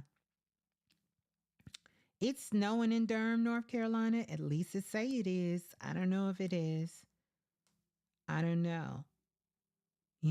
17 degrees feels like 17. Philadelphia got a little bit of flurries going on. You know, raining in Myrtle Beach, snowing in Hancock, New York. All of this with the weather happening, everyone. We just want to send everyone so much love ourselves, take care of ourselves, be good to ourselves. It snowed in Memphis today, which is interesting because Memphis is going to be a hot hub for technology, for AI technology. That's going to be the next place where everybody, they mama and they daddy, because folks is getting ready to come flying. The great migration is on. They are getting ready to come flying out of California, and they will be moving to places like Texas, Tennessee, different places like that all over the globe. Because we're going to start learning that we cannot. Yeah, Elon is everywhere. He here in Austin. He done built a whole city. Built this city. He got a whole city here. He done built a whole city. And he's in Tennessee. He absolutely is in Tennessee. And he is building one of the biggest AI machines. We ain't even been unleashed on what AI can do until you see what the real alien does. I know some of y'all want to be half alien, but one thing about Elon, two things for sure, he know he a alien. Let me stop. Let me stop. Let me stop messing with Elon. Let me stop. Let me stop. I might run into Elon at Whole Foods because he right here. So let me stop. But anywho, you all know.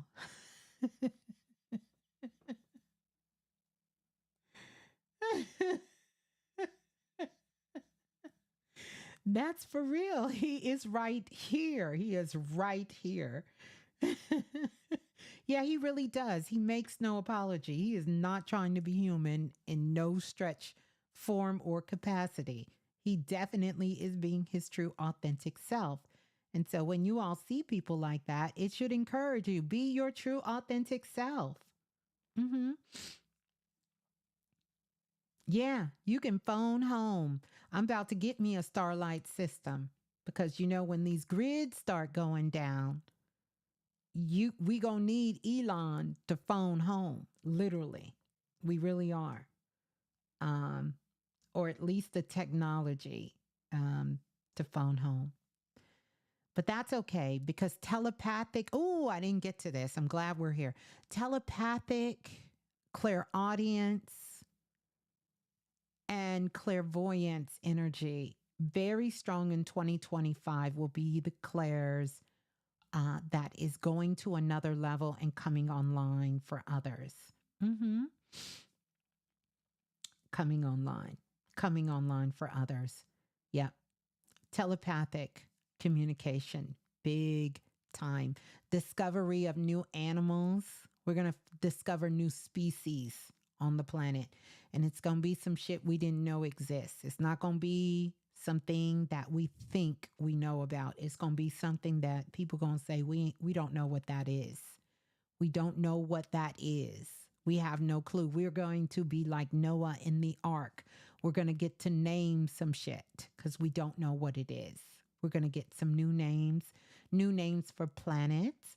Hopefully, NASA will tell us what the new lineup looks like because it's not that model we learned in elementary school about where we are in the formation. And then that's going to make a lot of things make sense because we have moved through this photon belt and we are not in the same place that we started out a long time ago. We are not in the same place.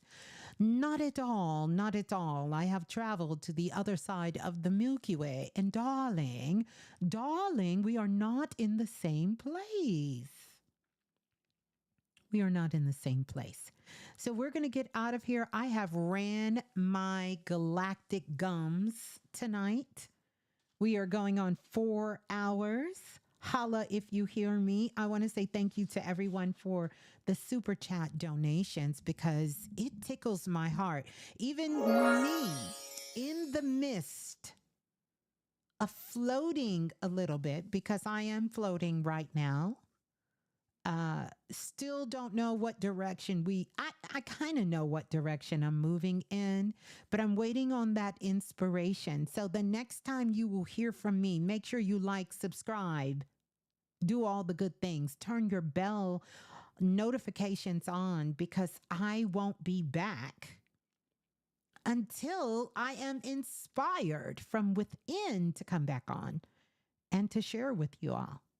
I thank you all who have been on this journey with me. Those of you who have been here for more than 20 plus years. If this is your first time finding me, welcome. I am Ms.Blue, affectionately known as the Soulful Oracle, right? And also known in the cosmic streets as the Galactic Oracle. I can't give you a date. I can't tell you I'm going to be back on Friday, Monday, Tuesday, Wednesday, Thursday, Friday, Saturday. I can't tell you when I'm coming back. I might come back in an hour, maybe 2 hours, maybe 3, maybe tomorrow, maybe 3 days from now, maybe 180 days from now. I don't know when I'll be back. I really don't. I have been doing this work for over 20 plus years, and it fills my heart with joy. But the Oracle, the Soulful Oracle, has sat in her comfort zone And it is time to get my galactic ass up. And I have to head north, baby. I have to head north.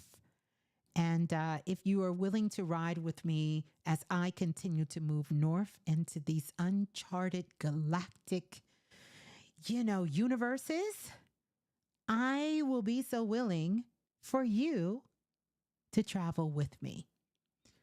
But I can't give you what you are looking for. I don't know when I will be back. I don't know if I will return, when or how.